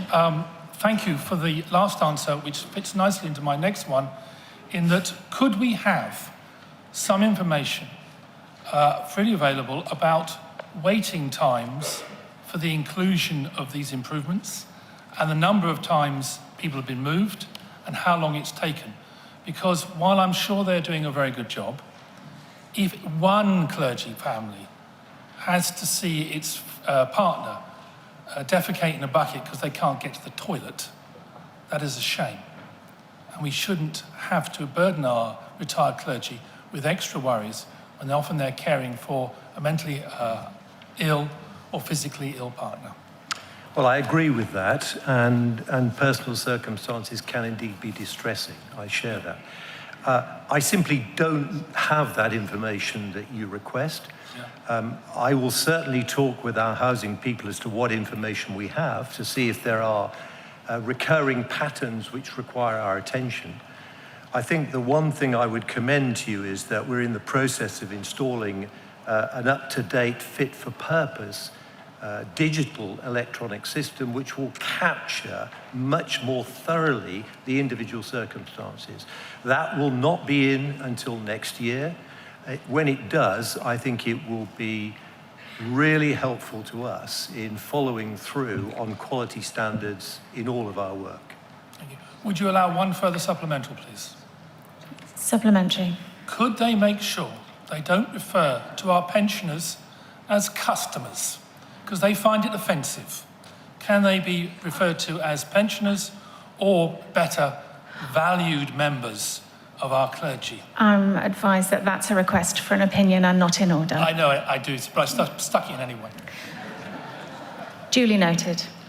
Supplementary. Simon Butler, Southwark 219, declaring interest as Senior Treasurer of Clergy Support Trust. Can I invite the Pensions Board to work closely with us as a charity who are very well aware of the many needs of pensioners, so that we can provide information to the board that they may not otherwise readily have? Yes, I thank you for that, and I certainly commit to that. I did, in fact, meet with them very early on in my appointment, and I think we have a date in the diary even for February, so I will certainly do that.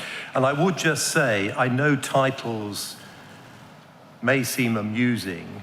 It's really important to us that we, on the one hand, respect the status of all of our members and beneficiaries and clergy, but equally inculcate a customer mindset in the delivery of our services. But I take on board your point. Thank you. Questions 16 to 32 are to the Archbishop's Council. Questions 16 to 26 to be answered by Dr. Jamie Harrison. Supplementary. Question 16, supplementary, Reverend Dr. Patrick Richmond. Thank you for the encouraging answer. I'm glad to hear that growing faith is a major priority, and I'm asking, is Council formally committing itself and the General Synod to attending to the voices of children and young people and committing ourselves to growing in faith? Well, as you know, we had a very good debate last July on setting God's people free, and I think there's a huge synergy between the everyday faith element of setting God's people free and the growing faith. And I think this is what we're trying to do across the whole sector with these very helpful questions about how many actual types of programs or what initiatives we have to bring them together. So I think my answer would be, for personally, absolutely yes. How we do it is one of those things that's ongoing within Setting God's People Free steering group. We have representation from folk in growing faith. We want to work together. Question 18. Supplementary. Oh, 17, sorry. Supplementary. Supplementary. John Wilson, Lichfield 340. Thank you very much for your answer. Could I just ask you to clarify a bit further, please, where it says in your answer that the individuals on the roll, or data about individuals on the roll, will be made public, including addresses. Could you say a bit more about how it will be made public? For example, will they be published on the diocesan websites? I think you're going again beyond my capacity to know the full answer to that, Doug. I think the legal office may wish to put something out on that. As you know, these details relate to the parish website. So in a sense, extrapolations to deaneries and diocesan synods is a further extension. And I would not want to give an answer that I can't be sure of. Thank you. Supplementary. Supplementary. Let's go in London 358. In the light of the answer already given, will instructions now be given that contact details from members of this synod will again be provided to members on request, preferably in the document we used to get, so that we don't have difficulty in communicating with one another? Again, I'm afraid this goes beyond the answer here, which relates obviously to dean and diocesan synods, but that's been heard and we'll give you an answer. Question 18. Supplementary. Supplementary. Pete Spears, Liverpool 156. Thank you for your answer. Given that these figures show that the link funding given in 2017 to the 6th wealthiest diocese in terms of historic resources amounting to £362 million was slightly more than the link funding given to the 6th poorest diocese in historic resources amounting to £30 million, can he tell us when the formula for its allocation will be reviewed to make it more just? I thank you for that question, Pete. Obviously, the link, the lowest income communities funding relates to the levels of deprivation within the whole diocese. In other words, as you know, when we split the previous Darlow funding, which went generally into the diocese, we then divided into link funding and into the ability to bid for strategic development funding. But you're quite right that the whole area of historic assets is something that is up for discussion and review. At the moment, the review of the link funding from 2019 is being reviewed in this year, 2020. And when we come on to sustainability funding, we may be able to talk a bit more about the issues around historic assets. Question 19. Supplementary. Supplementary. Pete Spears, Liverpool 156. Thank you for your answer. When will the SIB have finished their financial analysis to determine exactly which dioceses are eligible for sustainability funding? I don't think that's necessarily our direction of travel. What we're keen for is for dioceses to look at the process of bidding for the new 2020 to 2022 sustainability funding. And in that sustainability funding, the issues of historic assets will apply, as well as things like church attendance and the structure of the strategy of the diocese in terms of seeing sustainable growth. So there are a number of parameters, if you like, that dioceses are being asked to respond to. And one particular one is if they are in financial difficulty, is how can they undertake a major restructuring program that provides a platform for the church's sustainable growth. So I'm not directly answering your question, but I think it's more complicated that we're looking for dioceses to come to the Strategic Investment Board, which is a subcommittee of the Archbishop's Council, to say, this is what we're thinking, this is what we need. Can you help us to work out some form of application process? Question 20. Supplementary. Supplementary. Canon Jenny Humphreys, Bath and Wells 248. Thank you very much for your answer on behalf of the Presidents. Could General Synod members please be informed where the information is advertised outlining which non-diocesan bodies are eligible for receipt of this funding and also the criteria for their complementary activities? Thank you, Jenny. The non-diocesan element of the funding from the Strategic Development Funding was between 2017 and 2019. That funding has now ceased. You might be interested to know that this has supported a number of non-diocesan areas, mainly of missional or mission agency type. So we've supported the Mothers Union, Heart Edge, the St. Martin's Field Network, and the Estates Evangelism Group. So the money has been used more for organisations, particularly those with a missional element or network, rather than individual parishes, because the dioceses are the place to go to for parishes. The Innovation Fund, which will be the new name for this non-diocesan funding, is in the process of being set up. And again, as I say, the application will be either for an organisation, particularly a mission organisation, and as yet we've not published those criteria, I don't think. Thank you. Question 21. Supplementary. Supplementary, Stuart Fife.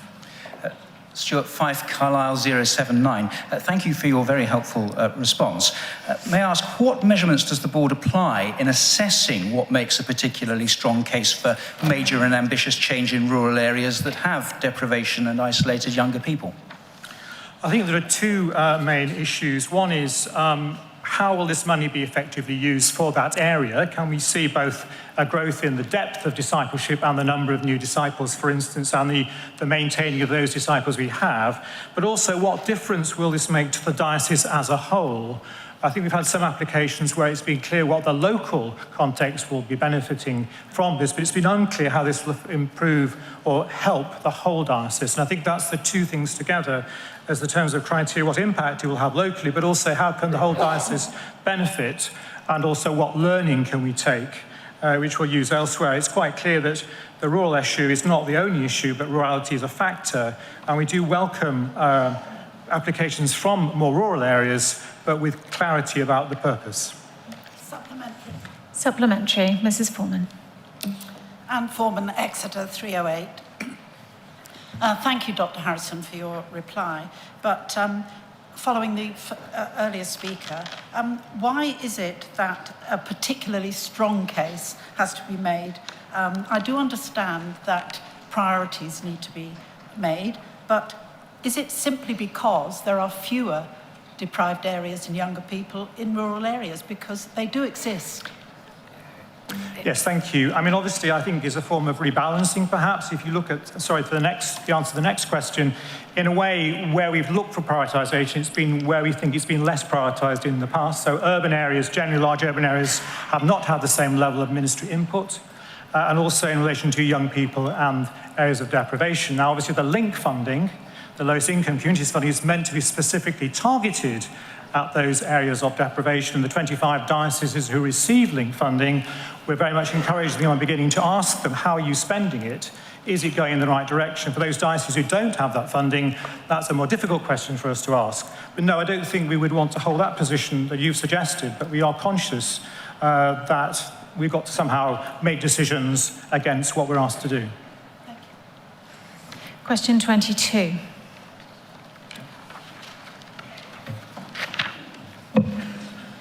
Question 23. Questions 24 and 25 to be answered together. Supplementary. Charles Reid, 181 Norwich. Question 24 seeks to elicit a list of criteria. Since there don't appear to be any, could you explain how decisions are made on a case-by-case basis to ensure parity of response across different institutions, different TIs? Thank you. Yes, as you note, this is in relation to Westcott House, I think you'll find. And one of the issues here is where we've had a request for a discussion in relation to the possibility of a loan, which would require a number of features. First of all, there'd be obviously clarity what the loan was, what it was for, that it would be under commercial regulation in terms of the interest charged, and it must be secured against particular assets.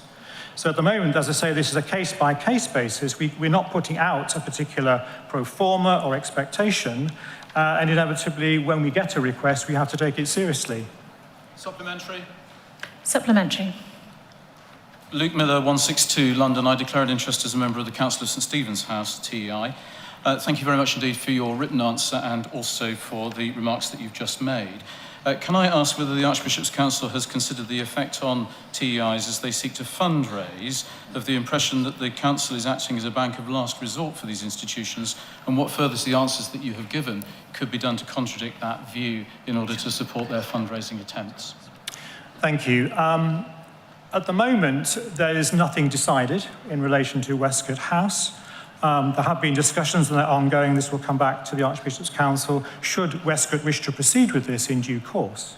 So in one sense, there is no done deal, and the idea that we're the lender of last resort is obviously in the air, but I don't want to go as far as that. What I would suggest is that all TEIs have the opportunity to approach their own bankers and other providers of financial help. And we are perhaps but many in conversations. And in the past, I should note that other TEIs have received grants or loans of a much smaller sum, perhaps, than might be envisaged here for such things as disability adaptation and a new heating system when it goes suddenly wrong in the middle of winter. So I think we have a certain flexibility. I think that any decision you make is an active decision, not to take a decision equally active. So if we choose to respond, that's one thing. If we choose not to respond, that's another. And I think these are balances which the Council took extremely seriously recently and which we continue to take very seriously. Question 25. Question 26. Supplementary. Simon Butler, Southwark 219, and a member of the Archbishop's Council. Just for clarity, Jamie, could you confirm that the Council has not yet made a decision to award funding to Westcott House, and that the premise of the question is incorrect? Thank you, fellow member of the Archbishop's Council. Yes, as I think I noted, no decision has been taken on either side. Discussions continue. Westcott House, of course, are an independent charity and they have their own thinking and approaches. If you go to their website, you will see some very helpful responses by the college very recently in terms of appointing a new interim acting principal, Bishop Tim Stevens, and also they're beginning to appoint some new trustees, and I understand certainly increasing their governance and other activities. So I'd have great confidence in their ability to respond. We as a council, as you say, have taken no decision as yet. Thank you. Question 27. Supplementary. Supplementary. Charlie Screen, London 167. Thank you for the answer to the question. Could I ask when, and particularly the mention of the new improved discernment criteria, could I ask when we might hear when the encouraging increase towards 50% increase is being sustained? Do I say that again? It was the answer there. Question 27 to be answered by the Bishop of St Edmundsbury in Ipswich. Slightly caught on the hop here. So I'm going to ask, since I haven't got a brief on this, I'm going to answer from the top of my head, which is to say that we're in the process of looking quite closely at the increase and the figures in terms of ordinands. And one of the things that we've done, which hadn't been done before, is to disaggregate between those candidates for self-supporting ministry and those candidates for stipendiary ministry. And what is emerging, and I can't give you a definitive answer on this, so I'll save that and we can do that at a later point. But what seems to be emerging is that there has been a significant increase in self-supporting candidates, in stipendiary candidates, to the extent that we may well be fairly close to that 50%. The worrying trend seems to be in self-supporting candidates, and it concerns us to try and understand why that increase has not matched that for stipendiary. Question 28. Supplementary, Mr Margrave. Thank you, Chair. Sam Margrave, Coventry 292. In response to the question, I just wanted to say that it may be the case that innovative pedagogy and curriculum design could potentially bring down the costs. And while that's an opinion, and having been myself involved in delivering degree apprentices at university and developing programs, I just wonder whether somebody from Archbishop's Council would be prepared to meet to discuss your work in this area and whether there are any solutions that I or others on Synod could support you with. I think we would welcome that. I'm quite concerned that this significant tranche of money for the apprenticeship scheme is currently being basically unused. And I thought it was giving us an opportunity to develop particularly ways in which we looked at IME2, so what sort of support and training we got during curacy. So if there were ways through this, I'm sure we would welcome that, and I would invite you to be in touch with me and I can connect you with the appropriate staff. Questions 29 to 32 to be answered by Mr Sheard. Supplementary. Question 29. Supplementary. Mike Booker, Ely 109. Given the value of the Big Church survey in delivering a snapshot with significant information in it, what is the mechanism by which learning from that snapshot can be woven into an assessment of how statistics for mission can be significantly improved in the future? It's a very good question indeed. There are a number of bodies that meet to consider the work of the Research and Statistics Department, and they'll be looking very closely at that. It also, I'm sure, won't surprise you to know that it is a matter of considerable interest to us on Archbishop's Council in terms of our objective to growing disciples and so on. So we will be looking at it very closely in that forum as well. Thank you. Question 30. Question 31. Question 32.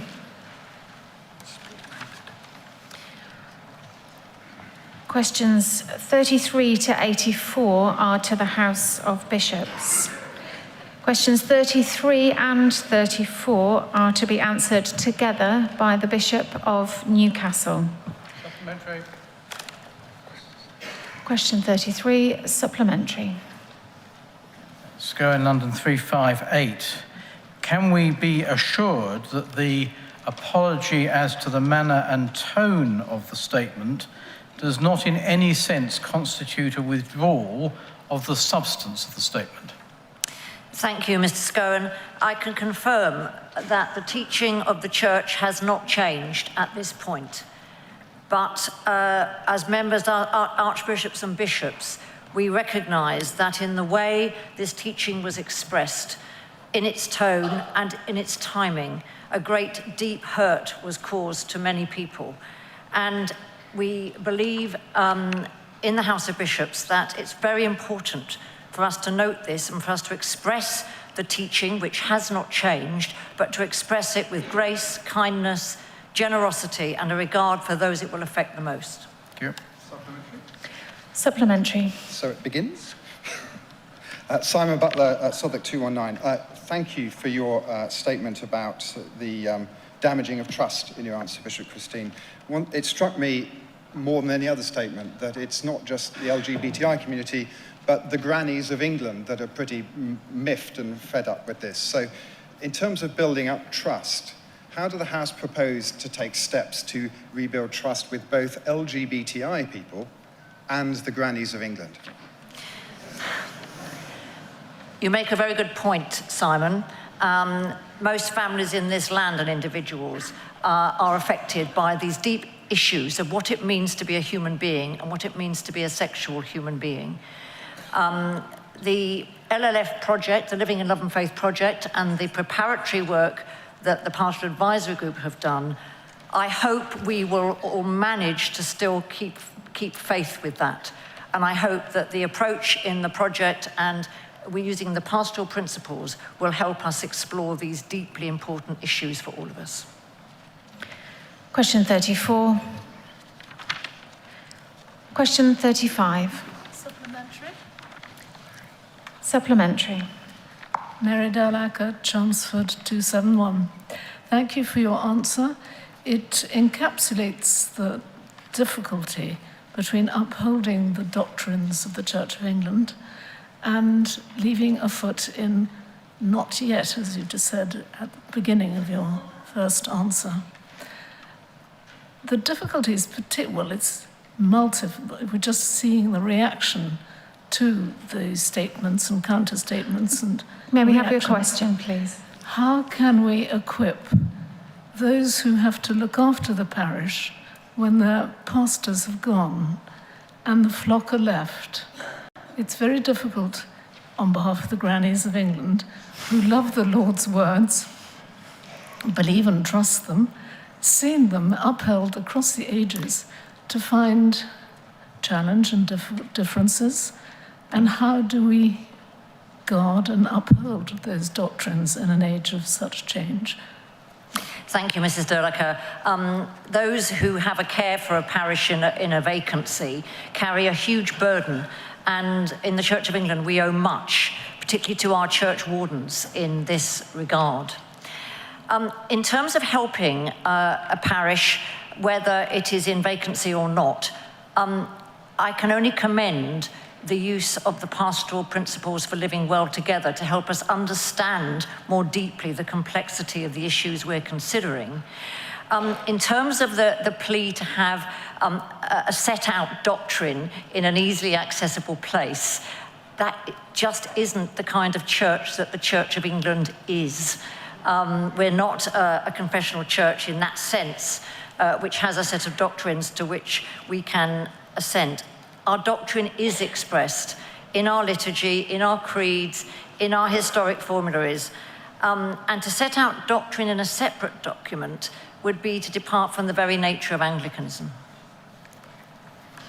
Question 36. Question 37. Supplementary. Supplementary. Mrs. Williams. Andrew Williams, Chichester, 286. Are disciplinary proceedings being pursued, therefore, for bishops who actively and publicly promote an understanding of marriage contrary to the Church's liturgy and doctrine, including but not limited to the bishops of Liverpool, Salisbury and Buckingham? Mrs. Williams, I believe you're asking me to express an opinion, and I can't. That is not in order, that. I'm afraid. Supplementary. No more. Supplementary. Ozanne, Oxford 379. Bishop, I ask this in all seriousness. Can you please define for me what sex outside marriage actually means for a lesbian such as myself? Also not in order, Miss Ozanne. It is the root of the problem. That's an opinion. Jane, it's a very good question, but in the context of questions, you're asking me to express an opinion, and I'm afraid I can't do that. I'm asking you to define it. You may not. Supplementary. Dr. Exactly Ian the same Paul. vein, I wonder if the bishop could define how many whiskers constitute a beard? I think also you are asking me, Dr. Paul, to express an opinion. Question 38. Question 39. Supplementary. Supplementary, Mr. Gill. Thank you. Thank you for the answer. Chris Gill, 336 Lichfield. In the light of Canon B16 and the importance of repentance and forgiveness in our relationship with God, I would have expected laity to be asked to give assurance about other matters, where applicable. When was it decided not to apply Canon B16, and who made that decision? There are differences in terms of canon law for the expectation on members of the clergy and for the laity. That is the nature of canons imposing particular obligations on the clergy as to their manner of life, and they're not imposed on the laity.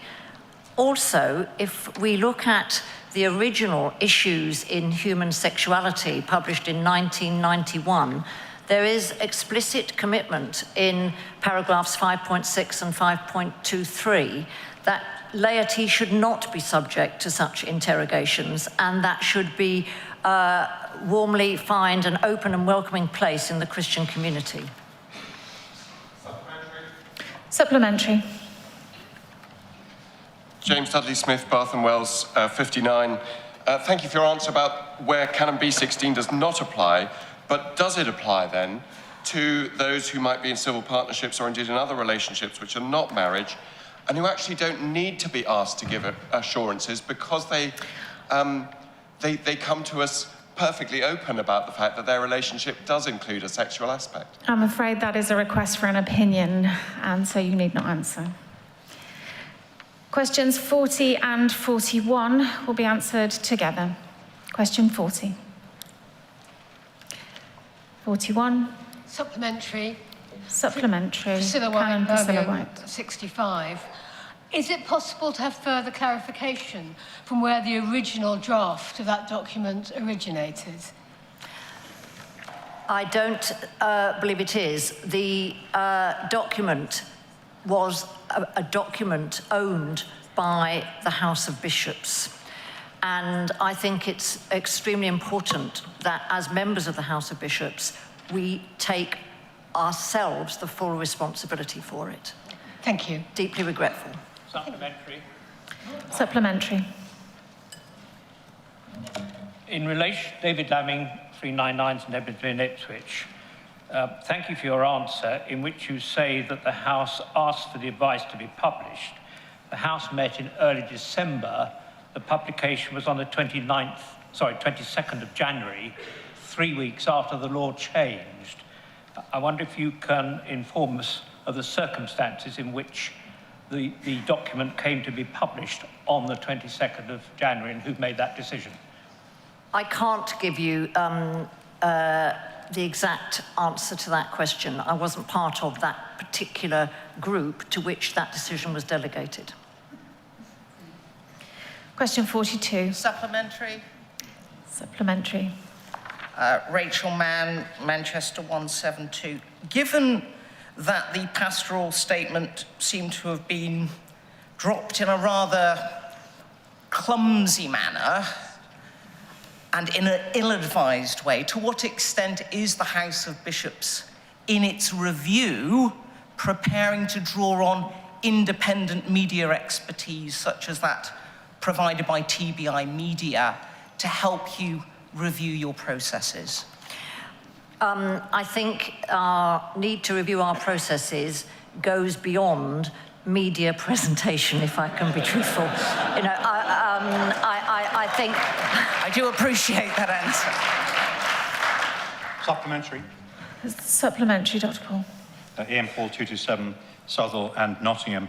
As given the importance of media coverage, for example, on national radio and in national press, what provision is being made and what plans are in place to have episcopal spokespersons available to the media to give a first-hand account of these, assuming that the general process is improved? Yes.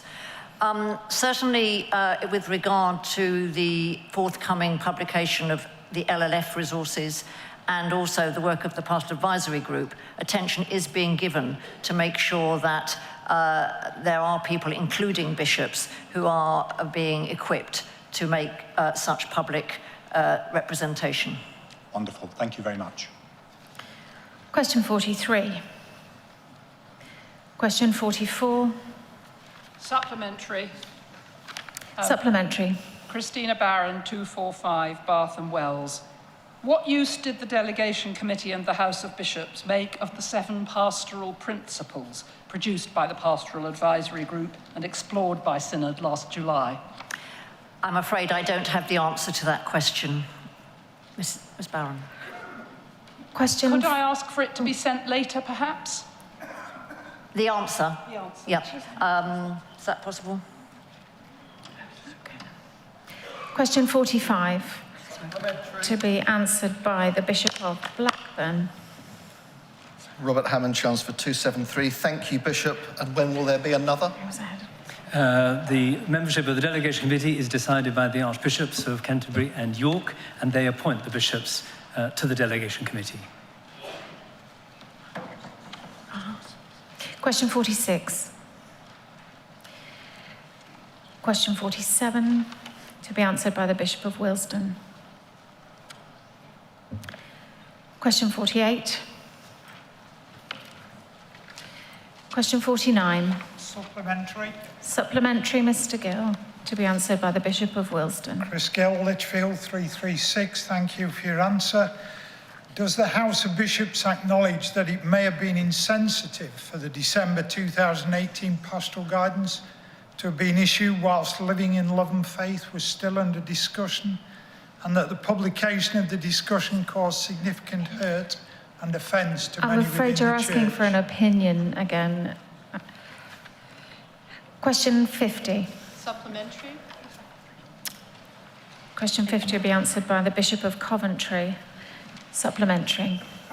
Judith Maltby, University's TEIs 452. Thank you for the answer. Can we expect in the near future that a national overview of the amount spent to compensate survivors that work will be done and we can know those figures?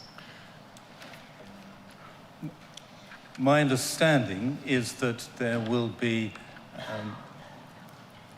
greater attention to it, or particular attention to the question of compensation and financial claim after the ICSA process has been completed, and there will be a greater supply of data in order to be able to do what you are asking. Question 51. Supplementary, Reverend Simon Talbot.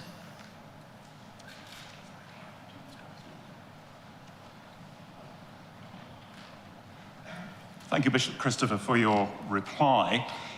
In addition to this substantial investment, what provision has been made beyond 2020 to ensure that dioceses and parishes can be sufficiently resourced to engage with the provision once LLF material has been published?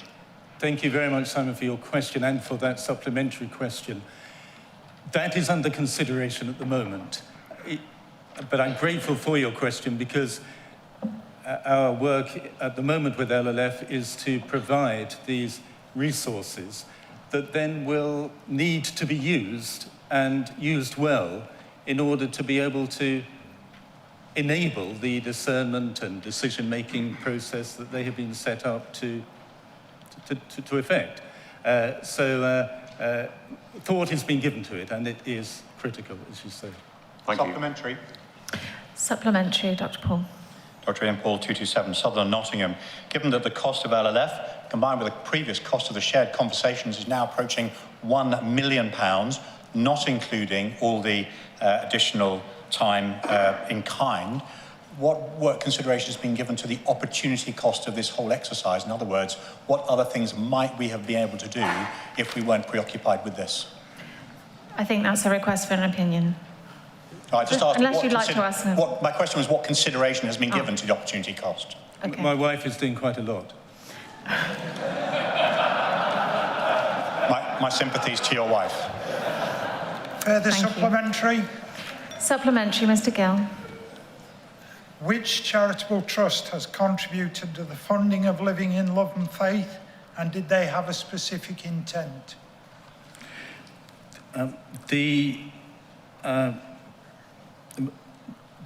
Only a proportion has been of the funding has been received from a particular fund, and no, there was no intent behind it. It was a fund that was available for this sort of purpose, and so we saw that fund and sought to make use of it. It is particularly for the production of the wider set of resources. A lot of the attention of the Synod and myself has been on the book, but there's a lot of other resources that are being produced to enable accessibility. Question 52. Question 53. Supplementary. Supplementary. Adrian Greenwood, Southwark 411. Thank you very much for your answer about faith and practice in the Church of England. In the last sentence of your answer, which deals particularly with practice, you refer to ecclesiastical law. For the avoidance of doubt, does ecclesiastical law include the canons? Yes. Thank you. Question 54. Supplementary. Supplementary. Gavin Oldham, Oxford 378. Thank you. However, the papers treat conscience as a rather static entity, rather than one which is more dynamic and be developed objectively by teaching and monitoring. Teaching and mentoring. Should I take it from your answer that there are no plans to help people develop a better understanding of conscience and to include this in teaching throughout the Church of England? What I can say, if you don't mind me referring back to the LLF work, is that we are, that is giving attention to the place of conscience in the formation of Christian decision-making and relating that to the place of Scripture, the place of the Church's tradition, that which we perceive from creation, convictions, prayer, trying to consider the role of conscience in relation to other means by which we discern the mind of Christ. So there will be some help there. Thank you. Questions 55 to 68 to be answered by the Bishop of Bath and Wells. Question 55. Yes, supplementary, please. Supplementary, Mr. Sewell. Martin Sewell, Rochester 391.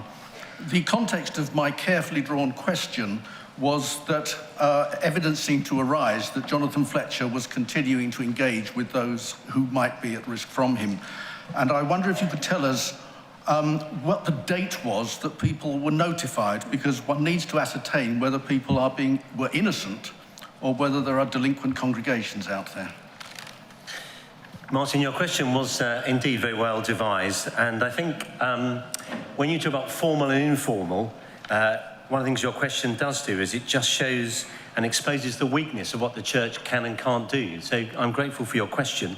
With regard to this particular question, no, I don't know the detail of those dates, and I'm sorry that I don't. Can you let us know later? Question 56. Supplementary. Supplementary. Yvonne Warren, Coventry 293. Given the enormous influence on those going both into ordained ministry and being ordained, and therefore the huge influence on laity throughout the years of people like Jonathan Fletcher and those who've been accused and sentenced for abuse, has the House of Bishops ever thought about having a day of prayer throughout the nation of repentance? It is something which the Archbishop and I and others have talked about. I think that finding the right time and place would be important. And in my conversations with many victims and survivors that I've spoken to, they have said that at the moment, and this is only those that have spoken to me, that it'll be inappropriate because the church has not yet demonstrated enough resolve and enough progress. And they feel that until the church has really made that further effort and made the necessary changes, that such an act of prayer and dedication might seem to be either half-hearted or tokenistic. But I will talk to both archbishops about it. I think it's a very serious question that you've asked us at Synod to consider. Supplementary. Julie Connolty, Rochester 199. While I'm grateful to Southwark Diocese for taking point on this matter, why, given the profile of the Reverend Fletcher and the wide reach of his ministry, way beyond the bounds of Southwark, why was it decided not to release a response from the National Church? I'm afraid you're asking for an opinion. I'm asking why.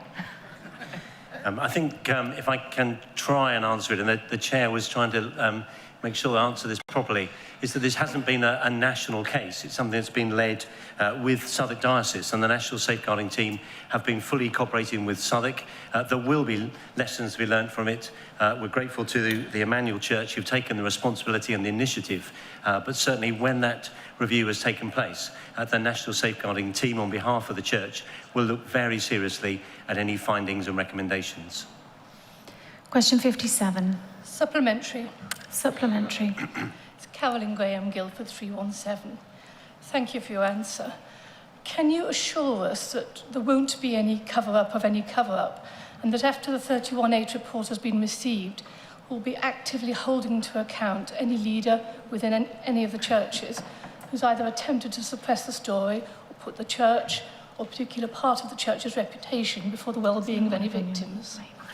I think one of the real purposes of our learning lessons reviews is to make sure that lessons are learned. And certainly there will be questions in this review, as in all reviews, that deal with questions of openness and honesty and the problems of secrecy. So I'm very sure that those questions that you have in your mind as you ask me that question will very much be addressed. Thank you. Supplementary. Supplementary.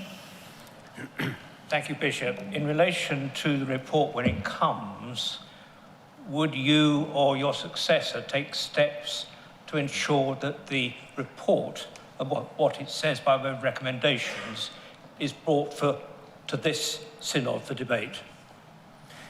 That won't be a decision I'm able to make, but I can assure you that when that work has taken place, it will be very thoroughly reviewed. Question 58. Question 59. Question 60. Supplementary, Martin Sewell, Rochester 391. It's about the timing, please, as to the making report, because the GDPR delays were substantial. Graham, the complainant, has only had his comprehensive statement taken last week, 8 years after coming forward. And the concern that we have is, what is this going to do to the making report being delivered? It was hoped to be done, I understand, in 2020. Is that going to be feasible? As someone who's been looking on this process, I understand the frustrations there have been about GDPR. I mean, it has been much more complex than I think any of us had envisaged. I hope Synod can be reassured that some of the lessons that we've learned in this case will certainly help to speed up reviews going forward. So Synod need to be reassured of that. And with regard to your particular question, when I last spoke to the reviewer, he was of a mind that by the end of, certainly by autumn of this year, he can't be held to that because it will depend on information that comes forward. It needs to be a deep and thorough review. He hoped to have his review written, but even after it's been written, then there are considerable questions about how that can then be, it's got to be redacted, the whole process of maximalisation, it's got to be produced. So even after the reviewer has done their work, there is a considerable amount of data protection, thinking particularly about the survivors and the victims. We need to protect them and their identities. And that takes time, and it needs to be done thoroughly. So I can't give you a guarantee at this stage, but I'm very willing to ask that this be updated at the next July Synod. Thank you for that and everything you've done. Mr. Stewart, we were on question 60. Are there any supplementaries to question 60? Supplementary. Thank you. Peter Adams, St Albans 392. Thank you, Bishop Peter. Bearing in mind the assumption that it will be useful for the Church to have numbers of victims of clergy abuse and numbers claiming compensation and redress, are there plans by the NST to gather such numbers using data from past cases review, etc., and for future reporting? Since this question has been asked, I have in a position to give you further information. It is this, that I understand there are approximately 10 claims which have been intimated or brought where compensation is yet to be agreed and which are likely to be met by the National Church. Thank you very much. Supplementary. Supplementary, Mr. Margrave. Sam Margrave, Coventry 292. Thank you, Chair. This question is statistical, but potentially relates to 61, 62, and possibly 63 as well. But we're on 60. But I am asking in relation to question 60. So the National Safeguarding Team does not collate statistics, and you've just given some numbers there, Bishop. However, it has been reported in the press that psychiatry or psychological assessments on a desktop basis have been undertaken on survivors. And I wondered, on that basis, how many desktop evaluations have been undertaken on survivors, and what is their number? I'm not in a position to answer that, I'm sorry. Question 61. Supplementary. Supplementary. Valerie Plum, Oxford 183. Regarding question 61, thank you, Bishop, for answering that as clearly as you could. I note halfway down, I see the phrase, we are considering whether we could offer more. Good, you should. But the question I want to ask is, what does that look like? Can you clarify what that might mean?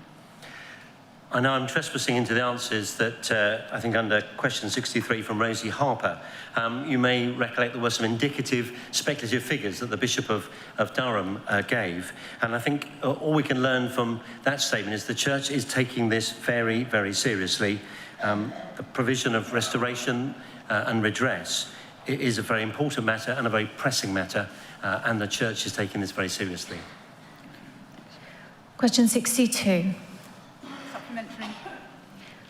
Supplementary. Rosie Harper, Oxford 190. I wonder if there will ever come a time when the answer to my questions doesn't take me to Groundhog Day. You always say, we are looking at it, we are considering it, we are working on it. I'd like to ask when, on what date, will a formal concrete policy actually be sorted out for survivors to get some tangible measure of justice? I'd like the answer to that question. I don't have the answer to that question. But I don't want Synod to think there has been no work or no conversation or no thought or no research taking place over the last few years. This is something the Church has been considering, and I regret that it hasn't got as yet to a position where I'm able to answer your question more directly. Thank you. Question 63. Supplementary. Supplementary. Rosie Harper, Oxford 190. Given that safe spaces is really rather a red herring, it's still not anywhere near implementation. Please, could you tell us in actual monetary terms how much money has been earmarked from the Archbishop's Council or the Church Commissioners to provide full, just and honourable redress for survivors? I'm afraid I can't answer that, and I can't speak for the Archbishop's Council. Okay. Question 64. Supplementary. Supplementary. Winbine, Worcester 237. Thank you for your answer. Can the NST attempt to ensure that all male headship congregations make their view on the place of women in the Church absolutely and unambiguously clear on their websites and other publicity, to avoid the serious pastoral mistakes in the treatment of many women, sometimes resulting in hurt and trauma, now becoming increasingly recorded? With Chair's permission, I'll answer that more generally than specifically, if I might, which is to say, I'm reminded of the fact that Jesus spoke about taking the log out of our own eyes before we scrutinise what is in the eyes of others. I think whatever theological position we have, whatever our theological language we treasure, we need to ensure that the language we use, the convictions we have, are not misused by anyone else who is seeking to either legitimate or perpetuate abusive behaviour, and to make that more positive, that anything that we do and say and the way that we act makes it very clear that those actions are unacceptable. Supplementary. Simon Butler, Southwark 219. It strikes me that the amount of reading that there is now is becoming increasingly available, including this report. Is there anywhere, or perhaps the NST might consider, providing a list of required reading for each level of safeguarding training, the things that people really must read in order to develop their understanding as their responsibilities increased? That's a helpful suggestion, and one I should take back. Question 65. Question 66. Question 67. Question 68. Question 69 to be answered by the Bishop of London. Supplementary. Supplementary. David Lamming, 399 St Edmundsbury in Ipswich. Can we know the actual amount that has been spent to date on pre-set up costs, procurement, etc., and who has funded that? I don't have the details, but I could bring that to you. It has been a mix, and some of that is difficult because it is time that has been spent by the National Safeguarding Team. Some time is much clearer, but I'm sure we could find that for you. And that can be appended, perhaps, to the record of proceedings. Yeah. Thank you. Questions 70 to 73 to be answered by the Bishop to the Armed Forces.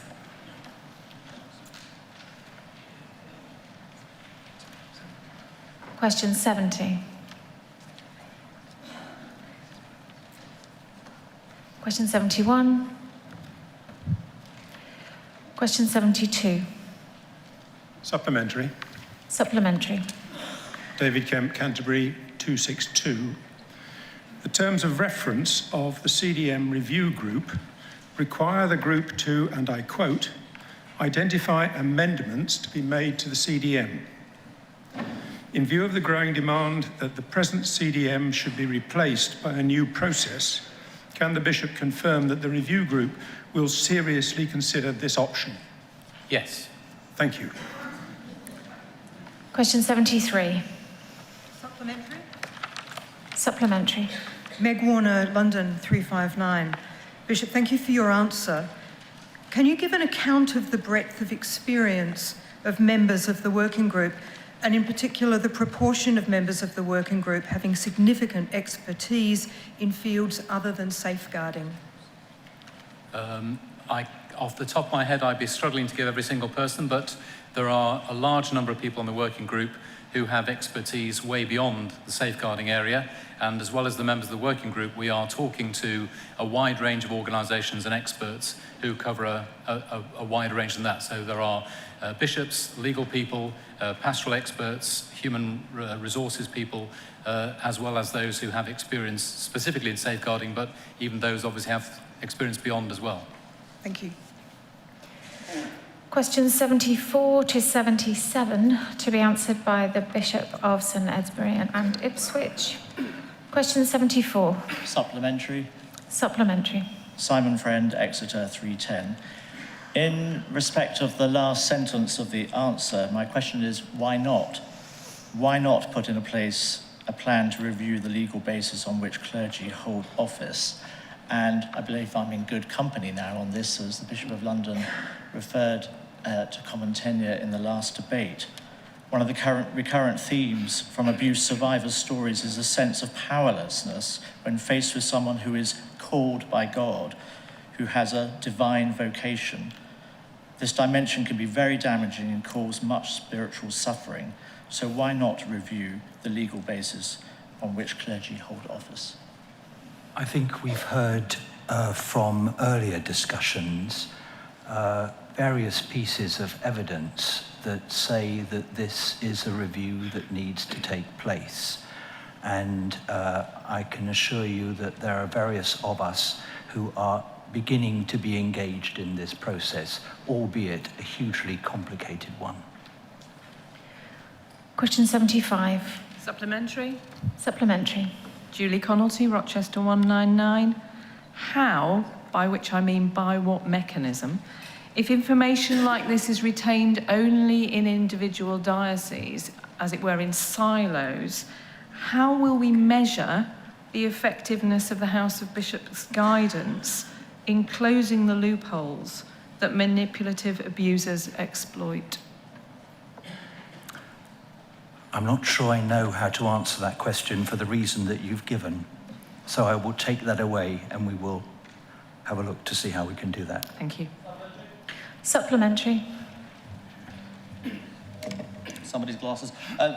Bishop, might you partly give a response in terms of updating us on the progress of the single national clergy database, which could, after all, be consulted in such circumstances? I would be out of my league if I were to try to do that. Somebody else can give you the answer to that. Question 76. Supplementary. Supplementary. David Banting, Chelmsford 80. The answer given appears simply to quote back Canon B16, and that doesn't seem to be an answer. I took legal advice to ask this question, and the answer, and Canon B16 has already been referred to at length in the answer to question 39. So I've got to ask the question, what guidelines or parameter does the bishop use that are universally recognised to give his direction to apply Canon B16? So if this were to come to me, all right, so if I'm imagining a situation like this in my own diocese and a priest brought this situation, then the guidance that I would follow would be threefold, I think. First of all, I would want to make sure that the situation was fully understood and that some process had gone through which the bishop may then want to pursue themselves in terms of engaging with the people concerned and trying to understand what was going on. So this is a sort of Matthew 18 process. Secondly, I would want to come to a view that took the seriousness of what the sin into account with I suppose, the kind of pastoral context in which you're operating. So you have to look at every situation case by case. But that would be the sort of process that I would want to engage with. I suppose always at the back of my mind would be the fact that I'm sitting there as a sinner myself, and I need to be attentive to my own sinfulness as I reflect on the seriousness that the case would be implying. Question 77. Supplementary. Supplementary. And you can see it's closely related, but it is talking about a different area of application.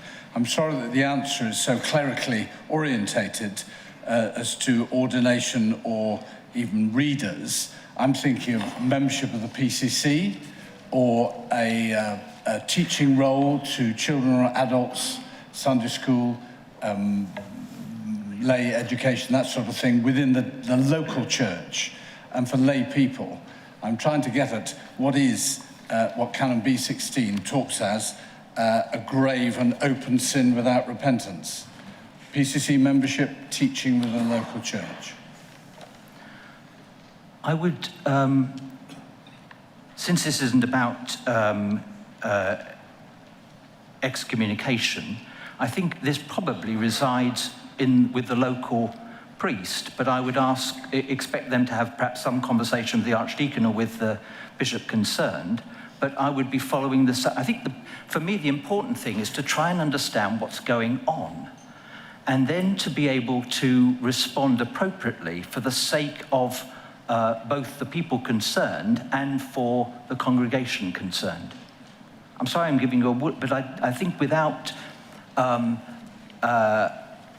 very specific case with specific people. This is a case-by-case issue, but with I'm not allowed to ask a question about specific cases and specific people. You were imaginary as if it was asked to you. I'll leave it there. Thank you. Thank you. Question 79 to be... 78, apologies. 78 and 79 to be answered by the Bishop of Carlisle. A supplementary for question 78. Mrs. Williams. Andrea Williams, Chichester 286.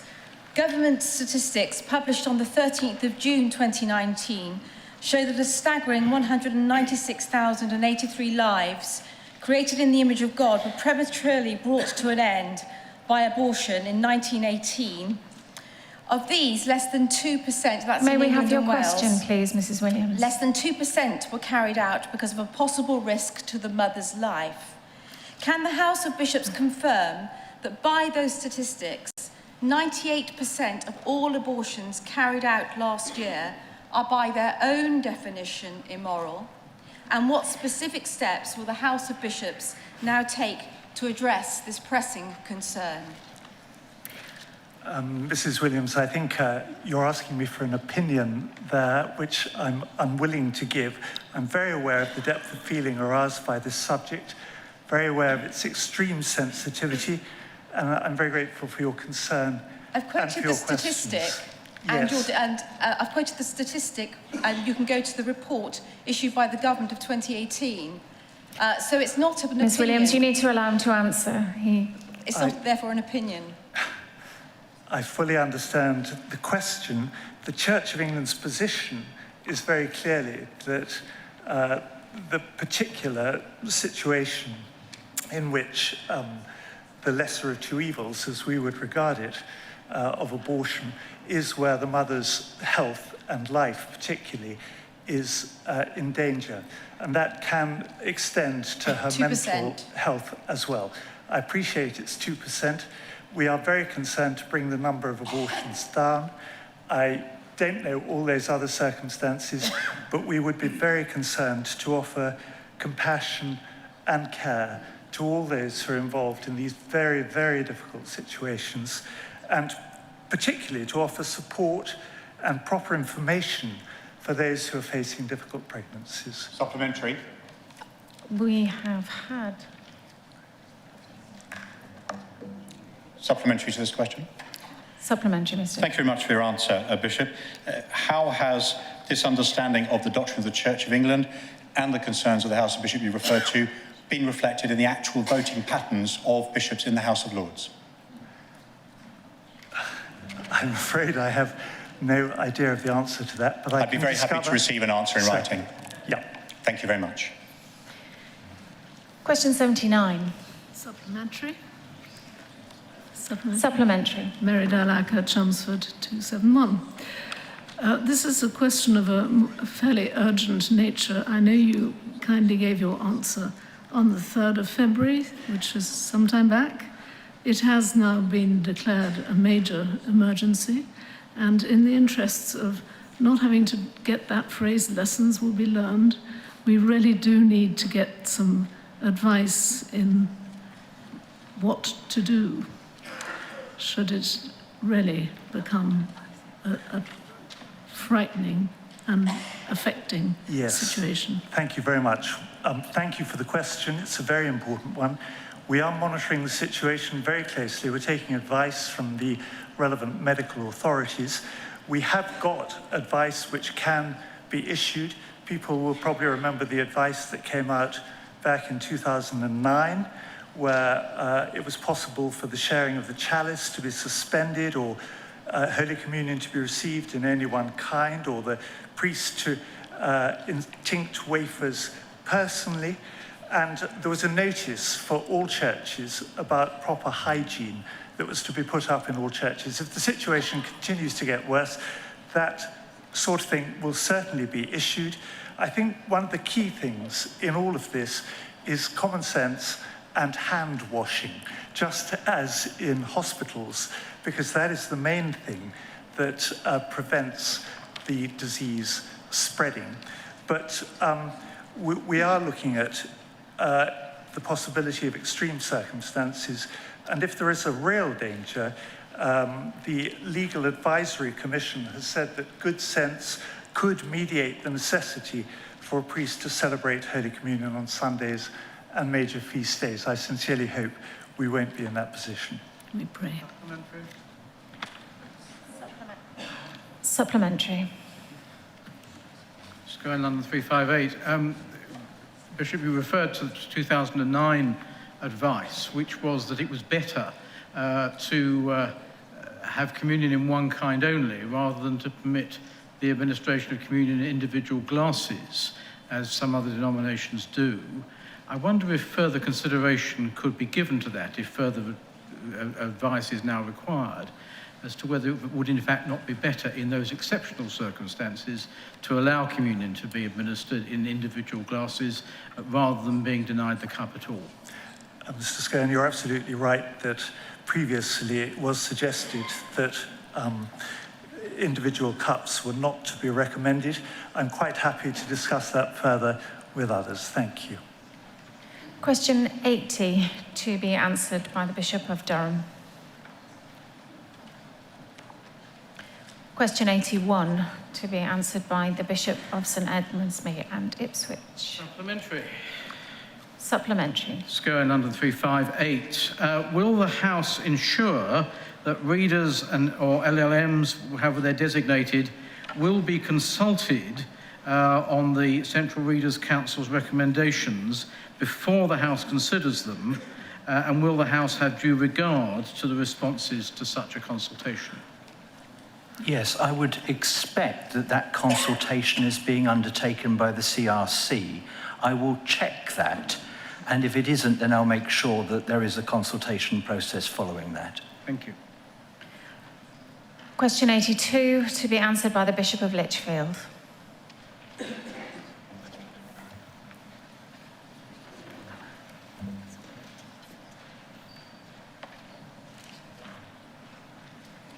Supplementary. Supplementary, April Alexander, 410. May I refer Synod to the amended answer to 82 in the 10th notice paper?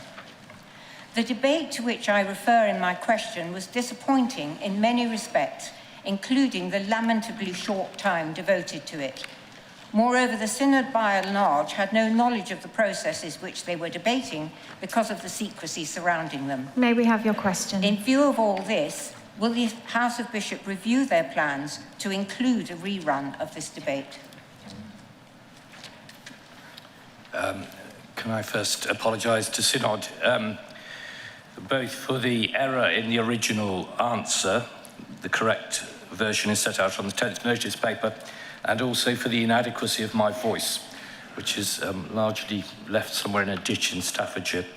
As far as I'm aware, the central members of the CNC have no plans to bring this back to Synod, but it is, of course, open to a diocese or to individual members to consider doing so if they would like to. Question 83, to be answered by the Bishop of Portsmouth.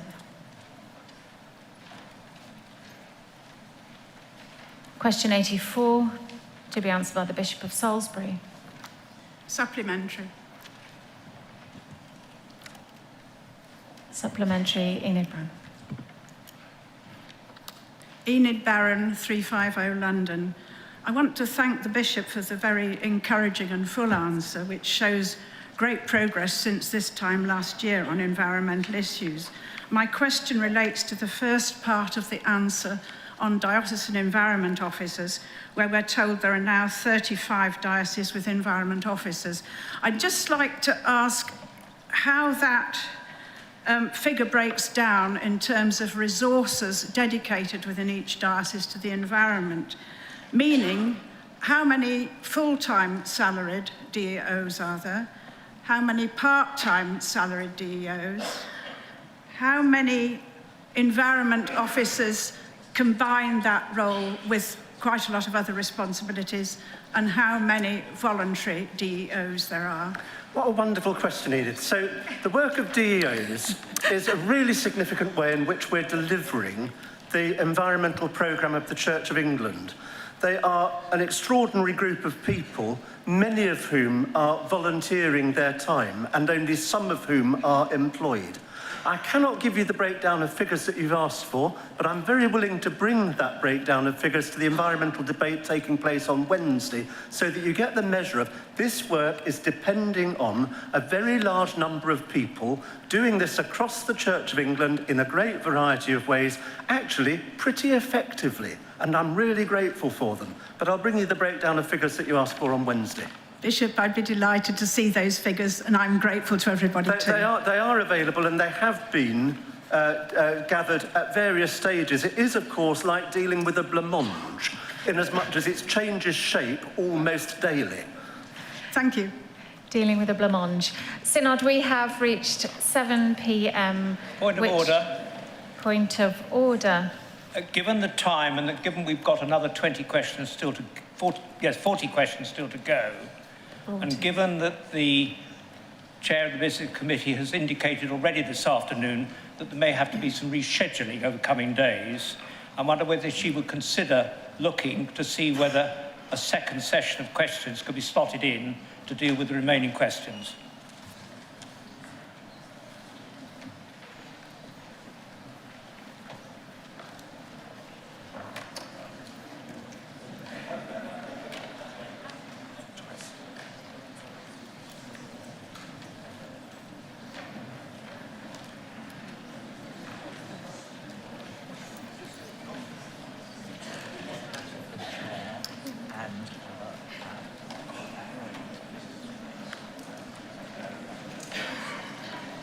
I'm advised that this is not a matter for the Chair, and that if they wish to respond, the Business Committee will do so in due course at another time. 7 o'clock, that now concludes this item of business.